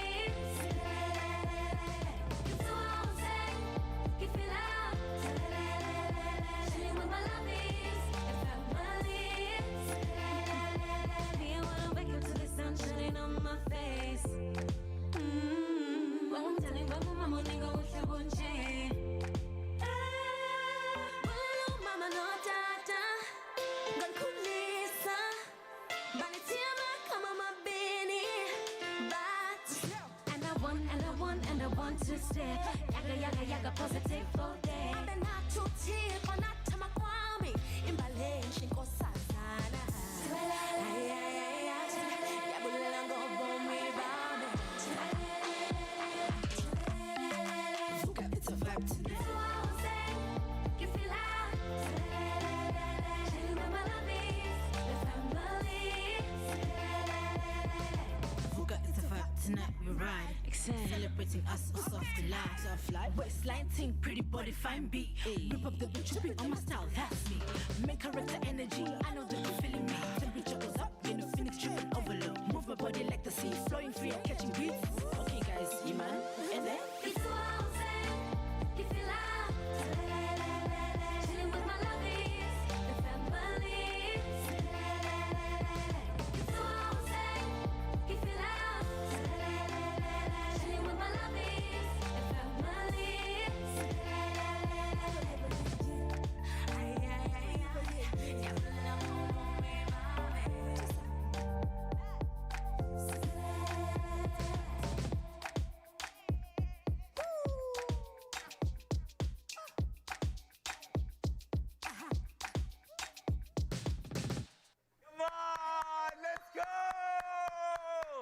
EP out this November. Yes. Download, download, download, download. Support South African music. You guys are amazing. Was that fun? That looked amazing. All I'm saying is there's just one little dance move. That's... Okay. Okay, as we got. That's it. 5, 6, 7, 8. Get through all sing. Yes. What? Oh, this is the move. Bam. Chilling with my. Hey. And then. Let's go! Love it. We'll see you on the other side of this. This festive season is about spreading love, joy, and care. So Panado wants to share a dose of care with someone close to you to the value of 2,000 Rand. Reply to the Expresso Facebook, Instagram, and Twitter pages. Nominate someone close to you who has shown great care in your life over the past year and who you think now deserves their own dose of care. The Expresso team will choose the most deserving winners. Don't forget to include hashtag Panado SA and hashtag a dose of care. Don't miss the Dose of Care festive competition running from November the 14th to December the 7th on expressoshow.com. T's and C's apply.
Stand a chance of winning 10,000 Rand with Play.coza when you watch Tropica Island of Treasure. Simply SMS PLAY to 41191 or scan this QR code and follow the steps to enter. You could be winning your own treasure of 10,000 Rand. T's and C's apply and can be found on Play.coza. Let's play with Play.coza. It's my feel-good breakfast show. Telkom, a brand that was recently awarded the coolest telecoms provider, now 3 years in a row at the Sunday Times Gen Next Awards, has shown us yet again why they deserve this title. They've made a brand promise to leave no man behind. And their upcoming Tech Summit, hosted by their Telkom Future Makers program, is testament to this. It's seeing it in action. And here to tell us all about this is Matebe Zvobwo, the Executive of Enterprise and Supplier Development at Telkom. So good to have you join us. First of all, congratulations. Yet another feather in the cap. I'm sure you guys are so proud of that, but the work means so much more to you. As we can see from the upcoming Telkom Tech Summit, talk about putting your money where your mouth is. So give us the background here. What is the Telkom Tech Summit and when is it happening? Okay, so the Telkom Tech Summit is happening this Tuesday on the 15th of November. The Telkom Tech Summit is really to celebrate Telkom Future Makers, startups and SMEs that were invested in since 2015. And the Tech Summit is to showcase the best of these startups, firstly internally to our internal stakeholders, as well as to our external stakeholders that are going to support these startups and create access to market. And so part of what we'll be doing in the Tech Summit is really getting our CEOs from the different business units and business subsidiaries within Telkom that will be mentoring some of these startups, but also these startups will get an opportunity to pitch for more business within Telkom.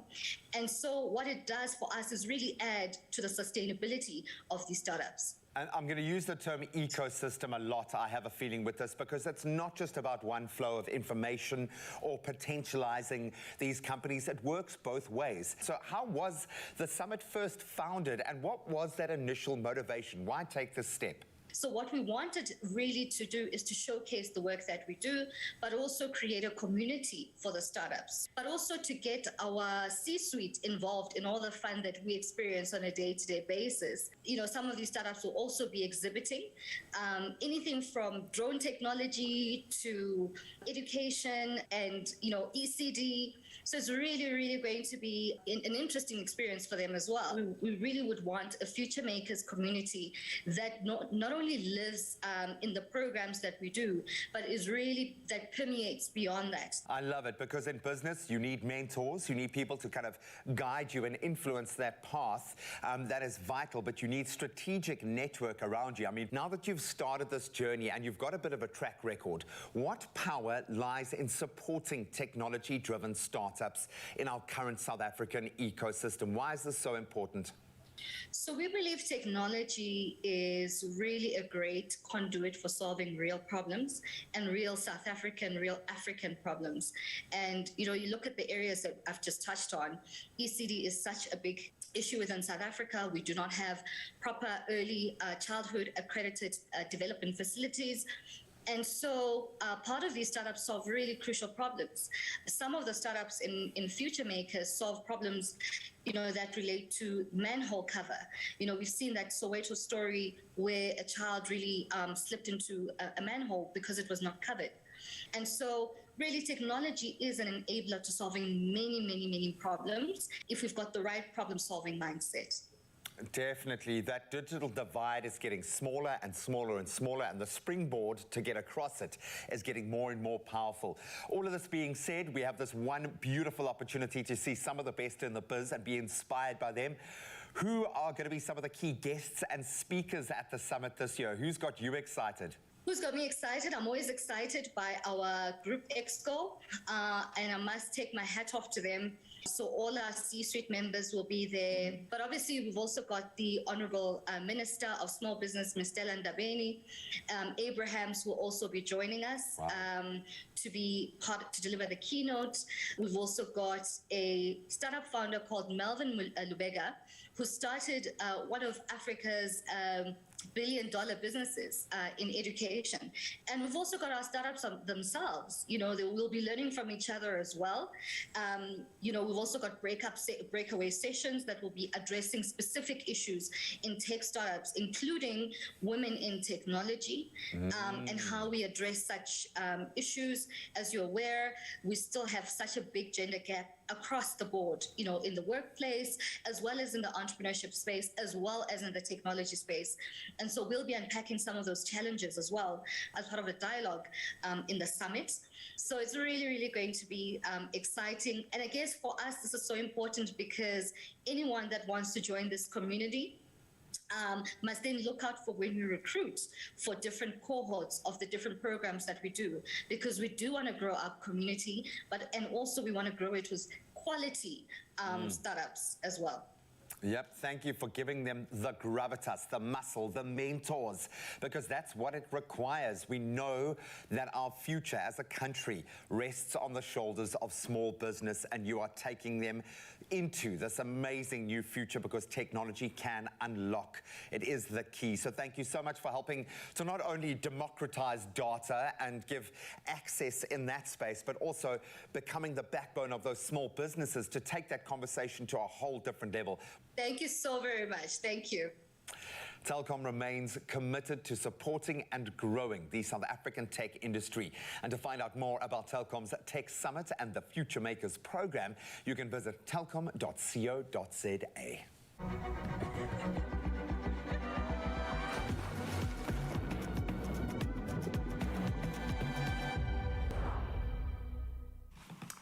Now, can you believe it, Demone? What's that? There are only 5 teams left on Tropical Island of Treasure All-Stars, and to keep you entertained, of course, we've decided to celebrate by giving away some smooth prizes with our Tropica at-home challenges. Bring it on. Now, those competing on the show stand a chance to win their share of R1 million and 250,000 Rand worth of Suzuki products. And to top it off, play.co.za will be rewarding the runners-up with a mega prize of an additional 25,000 Rand. You love to hear it. Ooh, the money is popping. But of course, for you at home, if you enter the weekly at-home Tropica challenges, you could win cash prizes of 1,000 Rand. You can't get any smoother than that. Right. So what's the challenge this week? This week, what are these? Is the hashtag Tropica Cookie Monster Challenge. And all you need is a plate of cookies. Okay. And then observe.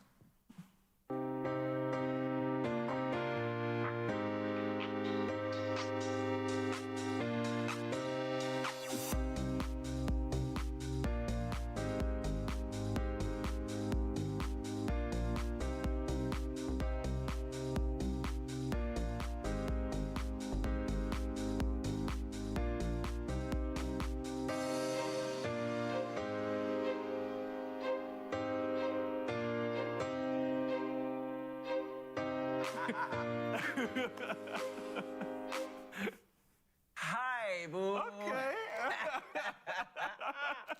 All right, here it is. Demone, choose your weapon. All right.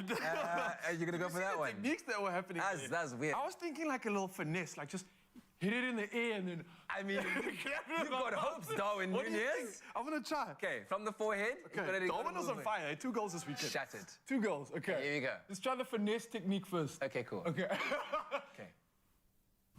Oh, my man. Okay, wait. One more time. You hit it forward, and then you expect it to land in your mouth. Then clearly you must dive to it. What are you doing? I just wanted to score a goal. Okay, wait. One more time. We got this. Are you finessing it again? Yeah, finesse. That's not going to work, though. It's all or nothing, man. Finesse. That was close. Okay, let's see what you can do, brother. See, the first thing is you gotta get the sugar off, right? Oh, is that what's on my floor? Can we get a shot at that, please? Okay, that's off now. Okay. Are you going for the slow and steady? Ooh. You gotta get more movement in that nose, bro. Oh, there we go. Oh. Oh, here it comes. Here it comes. Use your tongue.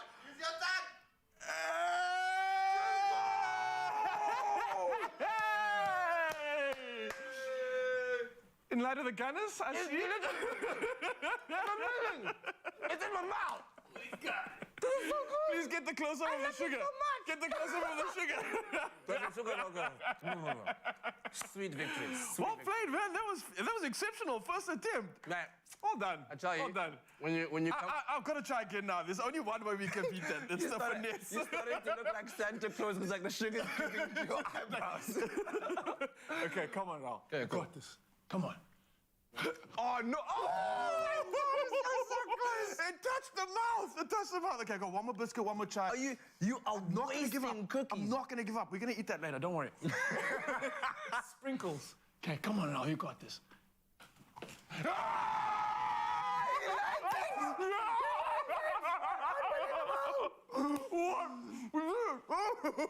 What are we doing on live television? Oh my God. Wow, that was cool. That was my moment. Done.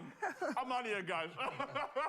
Listen, it's worth a grand. So with our newest challenge, you stand a chance of becoming 1,000 Rand richer with this week's cash prize of 1,000 Rand up for grabs. So go on, get a plate of cookies and get started. Yeah, now all you want to do to enter is the following. Recreate this week's Tropica and use the hashtag Tropica. Cookie Monster Challenge on Tropica. Get your mouthful like this and show off your skills. Share your video on our social media by tagging My Tropica and, of course, including the hashtag Tropica. Now, don't forget the entries close at midnight on the 19th of November. Your T's and C's do apply, and the winner will be selected and contacted via Tropica social media. Yeah, and then, of course, catch the repeat of Tropica Island of Treasure All-Stars Episode 9 tonight at 9 p.m. on S3. These look good, eh? That was dope. You too can win big with Tropica. Buy a Tropica promo pack, follow the details, enter, and stand a chance to win your share of thousands of smooth prizes, such as airtime, data, AEG fridges, Island Tribe hampers, Rest Assured beds, plus limited edition Tropica bags, towels, tents, cooler bags, and cushions. The more Tropica you buy, the more chances you stand to win. Tropica, nothing smoother. The number of times you're going to hit snooze. How many excuses you're going to make. And the amount of obstacles that are going to stand in your way. 0. That's also the amount of sugar in the new Energade Zero sports drink. With zero compromise on taste and performance. Step up your game with new Energade Zero. It's what you put in.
Welcome back, you beauties. Yes, and it's never too early to talk about Christmas. Look at him, he's flummoxed. Christmas, ready? Yeah. What? No, we can talk about Christmas. And if you're smart, you'll do all your Christmas shopping during Black Friday this month and save some serious moolah. So I'm going to find out what the team's approach to gifting. Okay. It's going to be like, I don't know why, looking at you, you strike me as the kind of guy who's going to forget to buy people gifts. I don't know why, because you're into this, and doing this, and you're on this thing, and then I just have a feeling you're going to egg on your face. I'm that guy. Does it feel like a chore, or you like a generous guy? Do you enjoy buying a gift for someone, or is it like too much pressure? You know what's weird? I'm a generous person, but not when it comes to gifts. Like, my gifting comes in the form of, like, I'll spend time with you, or do things with you, or experiences. Wow, that's great. Thanks, bro. Is that not good enough for you? Thanks for that time last Christmas, Can you put that time in my stocking? It looks great on my mantelpiece. That's right. Some people appreciate it. How do you feel about gifting? Is it something that you enjoy, or is it a bit agonizing? No, I dig gifting because there's nothing like the expression on someone's face when you've nailed that gift and you've given them what they want. That joy they experience, it's almost like multiplied tenfold. That's priceless. Yeah, I love it. I think of the pressure on parents, and I remember my amazing mom used to get this balance right. She would like get the one thing that you were like lusting after, like the Brave Star, something like that. You had to have it. Yeah, come on. Brave Star's, if He-Man's back, Brave Star's coming back, okay? Come on. But she was brilliant at stocking fillers, little things that she knew I would love. So she would get lots of little things to keep the imagination. And as a kid, you don't know, but what's your vibe? Do you like to go all in on one big gift? Like a Black Friday kind of gift, or are you more kind of lots of small little things? When it comes to gifts, I think the more the merrier. So I like food, like tapas style. I like lots of different flavors and lots of little things. So you're giving people your leftovers and your time. That's great.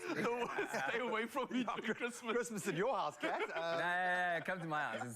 We got cookies. Kat, what about you, bro? You like I dig like, it's got to be like the pièce de résistance. You know? Like, package it nicely, create anticipation, because, it's heavy, what is it? And then like, it's everything. So I prefer the one main showpiece. And with kids, you get to play those mind games, because you know what you're going to get them. You're like, I wonder if you've been good enough. Ooh, I wonder if Santa, you better watch Santa's, what else watching. Do you like to receive, or do you get embarrassed when you've received? And do you like it to be a big thing? Say this directly to camera. I like to receive big, expensive gifts. I do, especially from anonymous people all the time.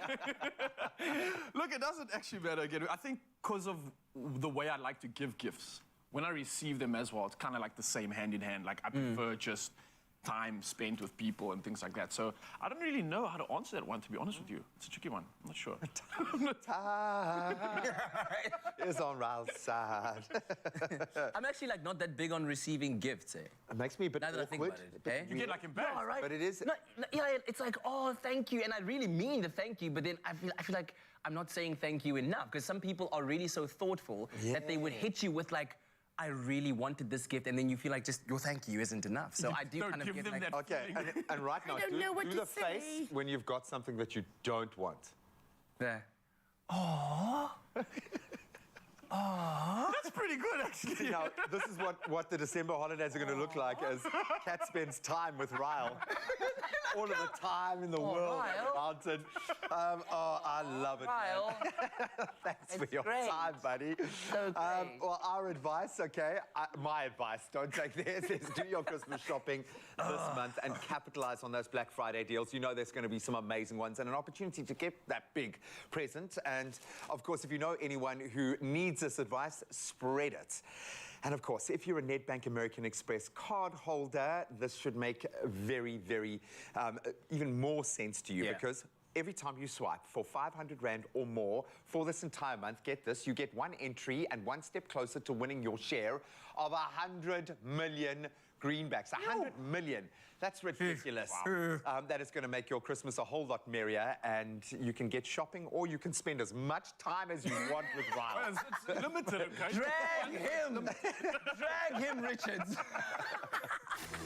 Check it out. It's 4 months. Seriously. Yeah, seriously.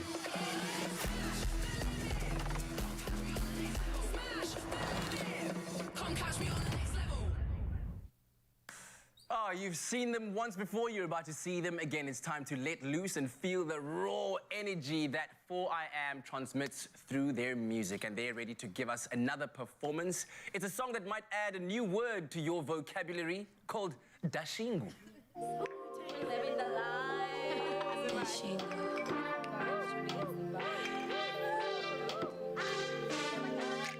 Color the night, glow in the dark, those emotions come alive. Under the city lights, dancing with the stars, till body and soul collide. All we wanna do is live in the moment. Yeah, we them girls and we came to turn up. We got funk and we ain't afraid to show. Hey, Mr. DJ, play some Star Bettina. The night is young, let's make the town red. We are the moment, we are the vibe. The night is young, let's make the town red. We about to turn up, Have a real good time. Chaka Pumilanga, dancing till the sun's up. So we get set, drive until the morning. Chaka Pumilanga, dancing till the sun's up. So we get set, drive until the morning. In the morning, dancing in the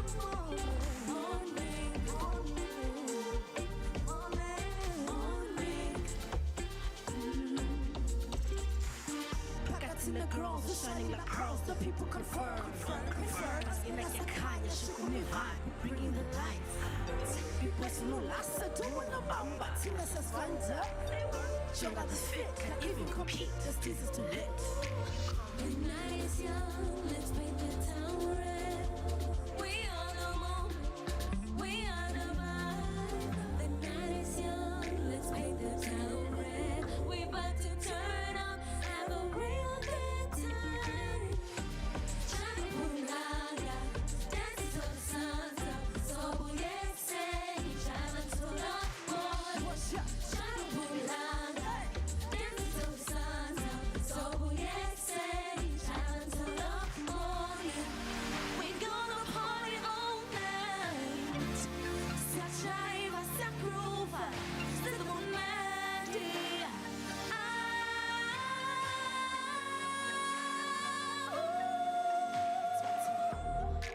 The night is young, let's swing that song red. Ooh.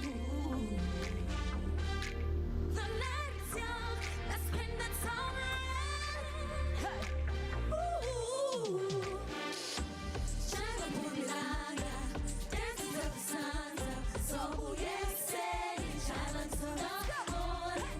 Chaka Pumilanga, dancing till the sun's up.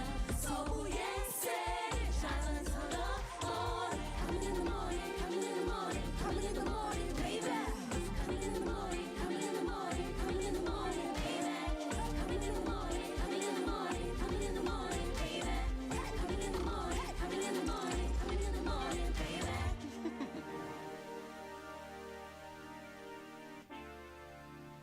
Yeah, let's go, let's go, let's go. Wow, 4IAM on your Feel Good Breakfast show. That was a special dedication to those of you who just returned from Groove Now. You're just getting home and like, we see you, we see you. Listen, follow them on social media at 4IAM_, and we have one more performance coming your way on your Feel Good Breakfast show. Make sure you don't miss out on that. Well done, ladies. Let underprivileged children unwrap a smile this festive season.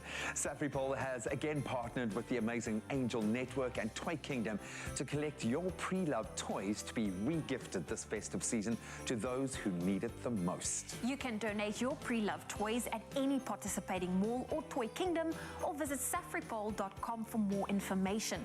Donate from now until 30 November and again from the 26th of December to the 15th of January 2023. Come join us in helping them unwrap a smile.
Feel Good Breakfast Show.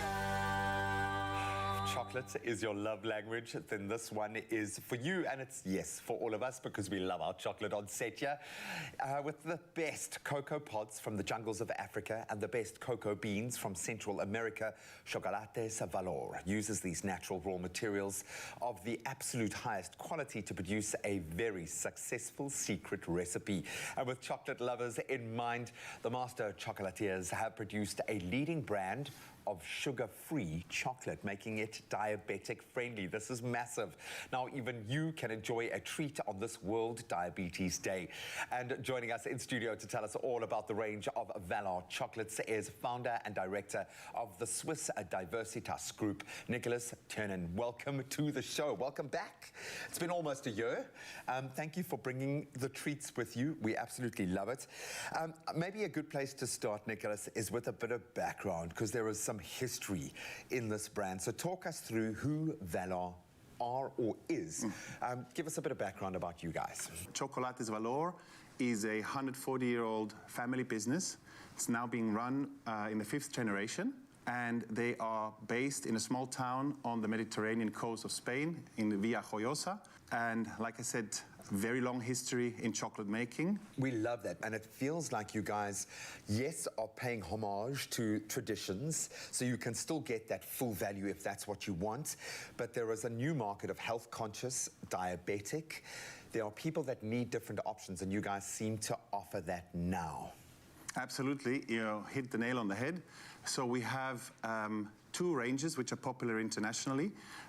One is our premium range, and the premium range is a high cocoa percentage range which has over 70% of cocoa in it and different exquisite flavors. They are gluten-free. And then we have the sugar-free range, which is sweetened with malitol and stevia. And what makes it actually so special, and we see that people don't have any compromise in taste, is based on the fact that Valor has been producing sugar-free chocolates for almost 3 decades now. So they've been pioneers in sugar-free chocolates. And hence, like we said, sugar-free but no compromise in taste. I hope we have a chance to taste them after. Oh, yes, we will. We have to, right? We have to, that's why we're here. And in Spain, Valor is the leader in dark chocolates and in sugar-free chocolates, as well in chocolates containing nuts. And they have been now selling internationally for about 20 years. 70 countries, and in South Africa, we have had the pleasure to launch this brand just 2 months before pandemic started in 2020. It feels like you have been kind of ahead of the curve in a few occasions here, and it's almost like you future-proofed yourself ahead of this massive health-conscious push that we've seen. And there are some amazing benefits to really good quality chocolate, especially the darker. For me, the darker the better. That's kind of my flavor profile. Those flavor combinations are amazing, but I think the biggest shift that we've seen in the space has been the process behind it. What does bean to bar mean to your family? Because I think it's a shift, it's an ethos in terms of approach when it comes to this, not just the end product, but the process to get it there. Absolutely, and actually, even being in that industry for now almost 15 years, on the way here, I realized bean to bar in South Africa would actually mean, and it explains it easier, bean to slab. Because you guys call this a slab, but internationally it's a bar. It's called a bar. So it means that the manufacturer controls the entire production process of the chocolate. It means that they select the cocoa beans. In case of Valor, the beans are from Ghana and from Ecuador. And once at the factory, when these beans have arrived from these foreign countries, then the Valor cover the steps of roasting, which is very important to develop those aromas that you want from the cocoa beans. Then the grinding, the crushing, and the tempering of the chocolates to get to that delicious paste, which will end in a flavor bouquet of deliciousies. This is like an art form. So in Valor, you will have the entire manufacturing process covered by those experienced people over 5 generations of knowledge. And I love that because that knowledge is going to go both ways, and that speaks to better farming practices, better support of the communities where this is being grown. If that understanding of that ecosystem that you operate in is done to that degree, do you mind if I dig in? Yes, let's go for it. Come on. So what am I tasting first? So on the right-hand side, you're tasting the 85% dark cocoa, which is one of the highest cocoa rates we do. Mm-hmm. On the right-hand side, you will have the creamy milk chocolate. And what I want you to do here, because this is filled, a filled slab, and I want you to tell me how sweet that is. There's no added sugars. And it doesn't have that kind of artificial sweetness kind of flavor to it. Oh man, but the texture is just ridiculous. The flavor, the texture, it's amazing. You know, the only thing that could make this better, if you could win it. If you could win yourself more chocolates like this for free. So I have a feeling I think we're going to give some chocolate away. Nicholas, you guys are amazing. The brand is incredible. Thank you for speaking to a section of the market that still deserves quality, but doesn't now need to compromise in any way. And the fact that we've got access to a sugar-free range is amazing. Thank you so much. Thank you very much for having me. It was a pleasure to be here. Now, that is one way for chocolate lovers to unite. This is our clan. Another way is to stand the chance of winning yourself an annual supply of Valor chocolates assorted to the value of 2,500 Rand. That's a lot of chocolates. All you have to do is head over to our social media pages, then follow Valor Chocolates ZA, and then nominate a family member or a friend by telling us why you nominate that person to receive an annual supply of Valor chocolates. You can find all the terms and conditions on expressoshow.com. I would imagine we're going to get a lot of entrants for this one, so make it good. In fact, make it as good as this chocolate. Oh, I absolutely love it. But for now, though, it's time to have a little fun and see who is feeling a little bit sensitive. It's the super sensitive tongue twister game. Oh, yes, it is time to have fun, as promised. So let us first call our contestants in. G-Man, get in here, brother. Cat already primed and pumped. What was that ridiculous dance you were doing this morning? What, the one with, with 4am? The Arsenal dance? Oh, no, you got to get it right. You got to step into it, and then... Oh, yeah. Otherwise... Now I'm ready. This looks interesting. Let's see if Cat can carry on with his victory dance. And let me explain the rules to you and how the game works, right? So there's 3 rounds, and in each round, you will both have 10 seconds to take a bite of the foods that trigger tooth sensitivity, which are cold, hot, and sweet or sour. All right, so we've got all 3 of those right on the table. And then what you do is, after about 5 seconds of chewing the food, you then go into reading a tongue twister that is on the screen. But to make things more interesting, each round is in a different language. Wow. Yes. So the person who's able to say the tongue twister the best within the time frame is the winner for each round. All right, so cool. Are you ready, gentlemen? Yeah, man. All right, so the English round is going to be first, and we're going to start off with hot. And you have to chew it, right? Yes, you got to chew it. I'm going to give you about 5 seconds to chew it. You might not be able to swallow it in that time, but you will have to, however, go straight into your little conundrum tongue twister. All right, who's up first? Raul, thank you so much. Age before pleasure. Age before pleasure. Let me get to my... There we go. Fine form. Yeah, even the button just popped, right? Ready for that. Easy. Right, G-Man, step in front of the wooden plinth. This looks beautiful. Thank you, Raul. Okay. Get into it. So you've got 5 seconds to chew. Okay. Give me 5 seconds starts now. 1, 2, 3, 4, 5, and go.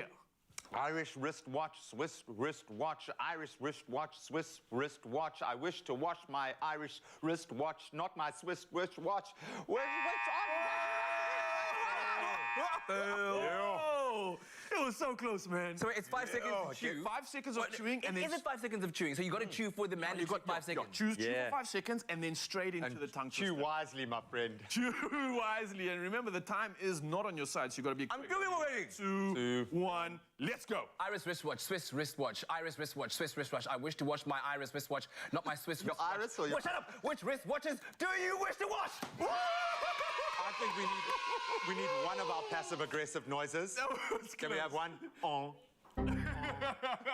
Very good, very good. I think we're going to need to give it a caddy just just Yeah, no, that was made impressive. one That was impressive. just in I'll give it time. to Well you. played. All right, so first round goes to Kat. That was It is nice. 1-0. It seems like the Gunners are still on the top Can for you even now. eat these, bro? For now. Yeah. Right. So You get as many in and just go for it. All right.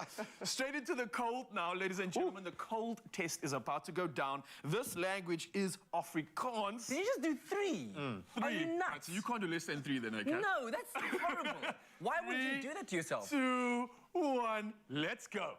Oh, papa is papa, so papa ja plaas, wordt hop papa ja no pluk. Maar dit laat veel papa als haar papa ja pluk. It's like someone's practicing in a band. That pretty much, that's how I sing, really. That's how. Oh, that was cold, eh? Any sensitivity there? Yeah, no, that got me. That got me, man. Oh, might need time. You got me deep, Shrek. You got me real deep. Why did you do 3? Like, that was not the... I would have done more, eh? I would have even done more. So now I've got to, like, do 3 to, like, even it out. Like, Yeah. Come on, step up here, pal. You can't do 4. You could. 3's in, all right, 5. Cold, eh? 4, 3, 2, 1, let's go. Op papa's jas. Wordt op papa jas gepluk. Maar die plaat van papa, 3 papa. Oh no! No, it's the 3, bro. It's hectic, eh? Yeah, but listen. We've just come from hot and then you just like did 3 and then why? What are you struggling with the most here? You know what? It's just that cold. You know what, buddy? You know what'll help? Put a Sensodyne. Just... Yeah, I should have like pre-treated with that. That was rough, I won't lie. That was a tough one, Chits. Well done. I'm very impressed. The final round is here. I don't think anyone scored in that one, actually. So it's still 1-0 to Kat. I felt better. I felt better. Upstairs, it's a hard no. So the last round, this is going to be sweet. There's no sour in this, so this should be pretty easy. Okay. 5 seconds to get your chew on, although The whole it might bar. get stuck in your teeth. You might as well go Mr. 3. 5 seconds starts now. What language is this? 3. This one is Russian, guys. Russian. Extra points for getting the accent correct. 2, 1, let's go. Clara, Clara, Clara, Corradi, Akar, Claudi, Ukral, So he said something within the time frame. I don't know what it was. But it quite sounded angrily. Russian. I was quite angry when I saw it as well. I love it. Okay, Well, Kat. when you're in Mother Russia and you've had a lot of vodka, is you get... I want to hear that. I want to hear That is a that. really tasty Gregor Dimitrov is my name. Come on. Let us go. Chew for 5 seconds. 3. Wow. Go for it. Begin. Clara, Carla, Coraio, Clara, Clarino, Clarinete. Spinner, Clara, Clara. Ubani Clara, Ubani Bele. Ai, Ubani, and mais Clara, Uba, Therapy. It's kind of like a Cuban, So let me tell Russian. you what this means, just in case anybody out there was wondering. So what it actually means, this is translated from Russian. It goes like this. Clara has stolen corals from Carl, and Carl has stolen a clarinet from Clara. But Ubani, Clara, you know what, Ubani? Boy said he's dodgy, eh? I've never met Clara. Gentlemen, well done. I think this one, it does go to Kat. And once again, congratulations. Wait, where's the draw, bud? What was it? Okay, double victory dance over here. And for you, Mzansi, if you do suffer from tooth sensitivity, don't give up on your favorite foods. Just switch to Sensodyne, Ultra Nova Repair and Protect. And let us know on social media who you think deserved to win this round. I don't know. We think it might be Kat, but you get to decide. And we'd love to hear from you. So bring on the comments. Well done. Why, Clara? Sensodyne Repair and Protect with Deep Repair. The science is pretty amazing. It really goes deep and repairs tooth sensitivity. The science is there. It's going to improve their quality of life in a big way. This is the first thing I recommend.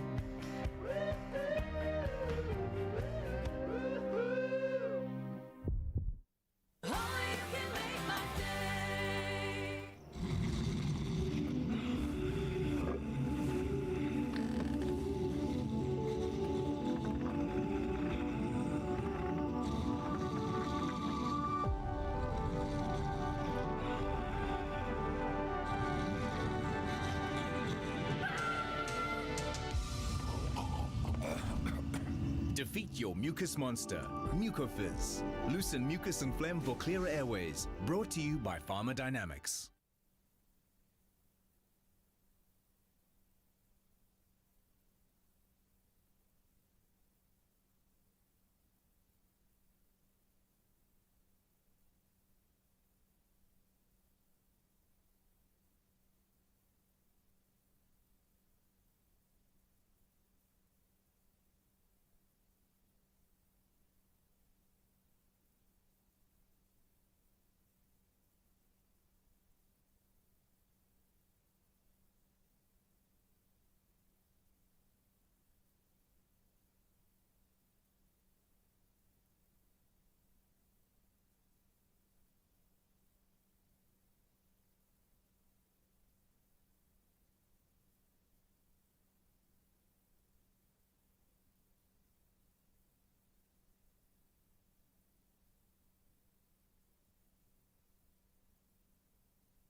It's my feel-good breakfast show.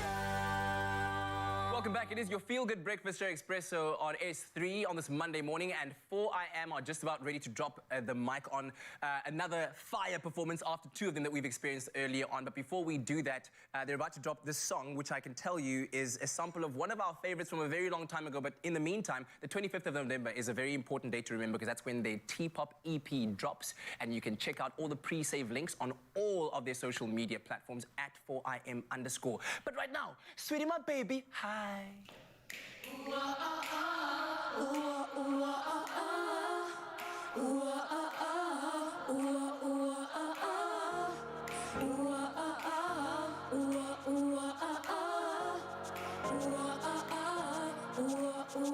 Baby, it's you and me till the end of time. Me and you holding hands till the end of the line. Some humps and bumps, but I know that we'll be alright. From you, my ride or die. Hold fast, steady, up all already. When we come for sweetie, baby, that you're mine. Hold fast, steady, up all already. When we come for sweetie, baby, that you're mine. Sweetie baby, baby, when all the shine with my baby. Sweetie baby, baby, when all the shine with my baby. What are we gonna do? Tripping all over you, I could stay for you. Sweetie baby, what are we gonna do? Tripping all over you, I could stay for you. Sweetie baby, sweetie baby. The haters gonna say it'll end in tears, you and I, baby, you know we got more years. Go hold on my dress, I do to you. In due time, baby, I got no stress. Rockin', poppin', flexin' on my exes till I cover the jack is on point. Heart shaking, breath taking, I'm a born, I'm torn, I'm on your For steady, up all already. When you come for sweetie, baby, that you're mine. Sweetie baby, baby, when I was shining with my baby. Sweetie baby, baby. 1, 2, 3, let go. What are we gonna do? Tripping all over you, I got to stand for you. Baby, what are we gonna do? Tripping all over you, I got to stand for you. Sure, hey. Looking back, I never thought I'd be your miss boo. Kinda funny, cause I'm out here thinking how I miss you. I tell you, we were working good, them asking. Man, I've been in the inners, we ain't got no flu. Sekala, I'm time, not a fuller. My baby's on the line, cause I know we young for now. Sweetie baby, you will always be my king. I'm a fit that love it, this is not a flick, and I'm falling, it's shit, so I caught up the flu. Hey, beating my heart, baby, speeding, top F, I'm hunching. Hey, 100 of kisses, no misses, all up, exclusive. You're not so cushion, I can tell you. If I'm gonna baby. Sweetie, your eyes hypnotize me. I'm sinking deeper, breathing too much oxytocin. When I saw that in this shit, we're number one and only, we keep growing this empire higher. What are we gonna do? Tripping all over you, I got to stand for you. Sweetie baby, what are we gonna do? Tripping all over you. Enjoy it on the stoop, under the trees, or with a picnic basket, wherever you please. Here's to a mouth-watering summer made with love by Clover. Another feel-good production.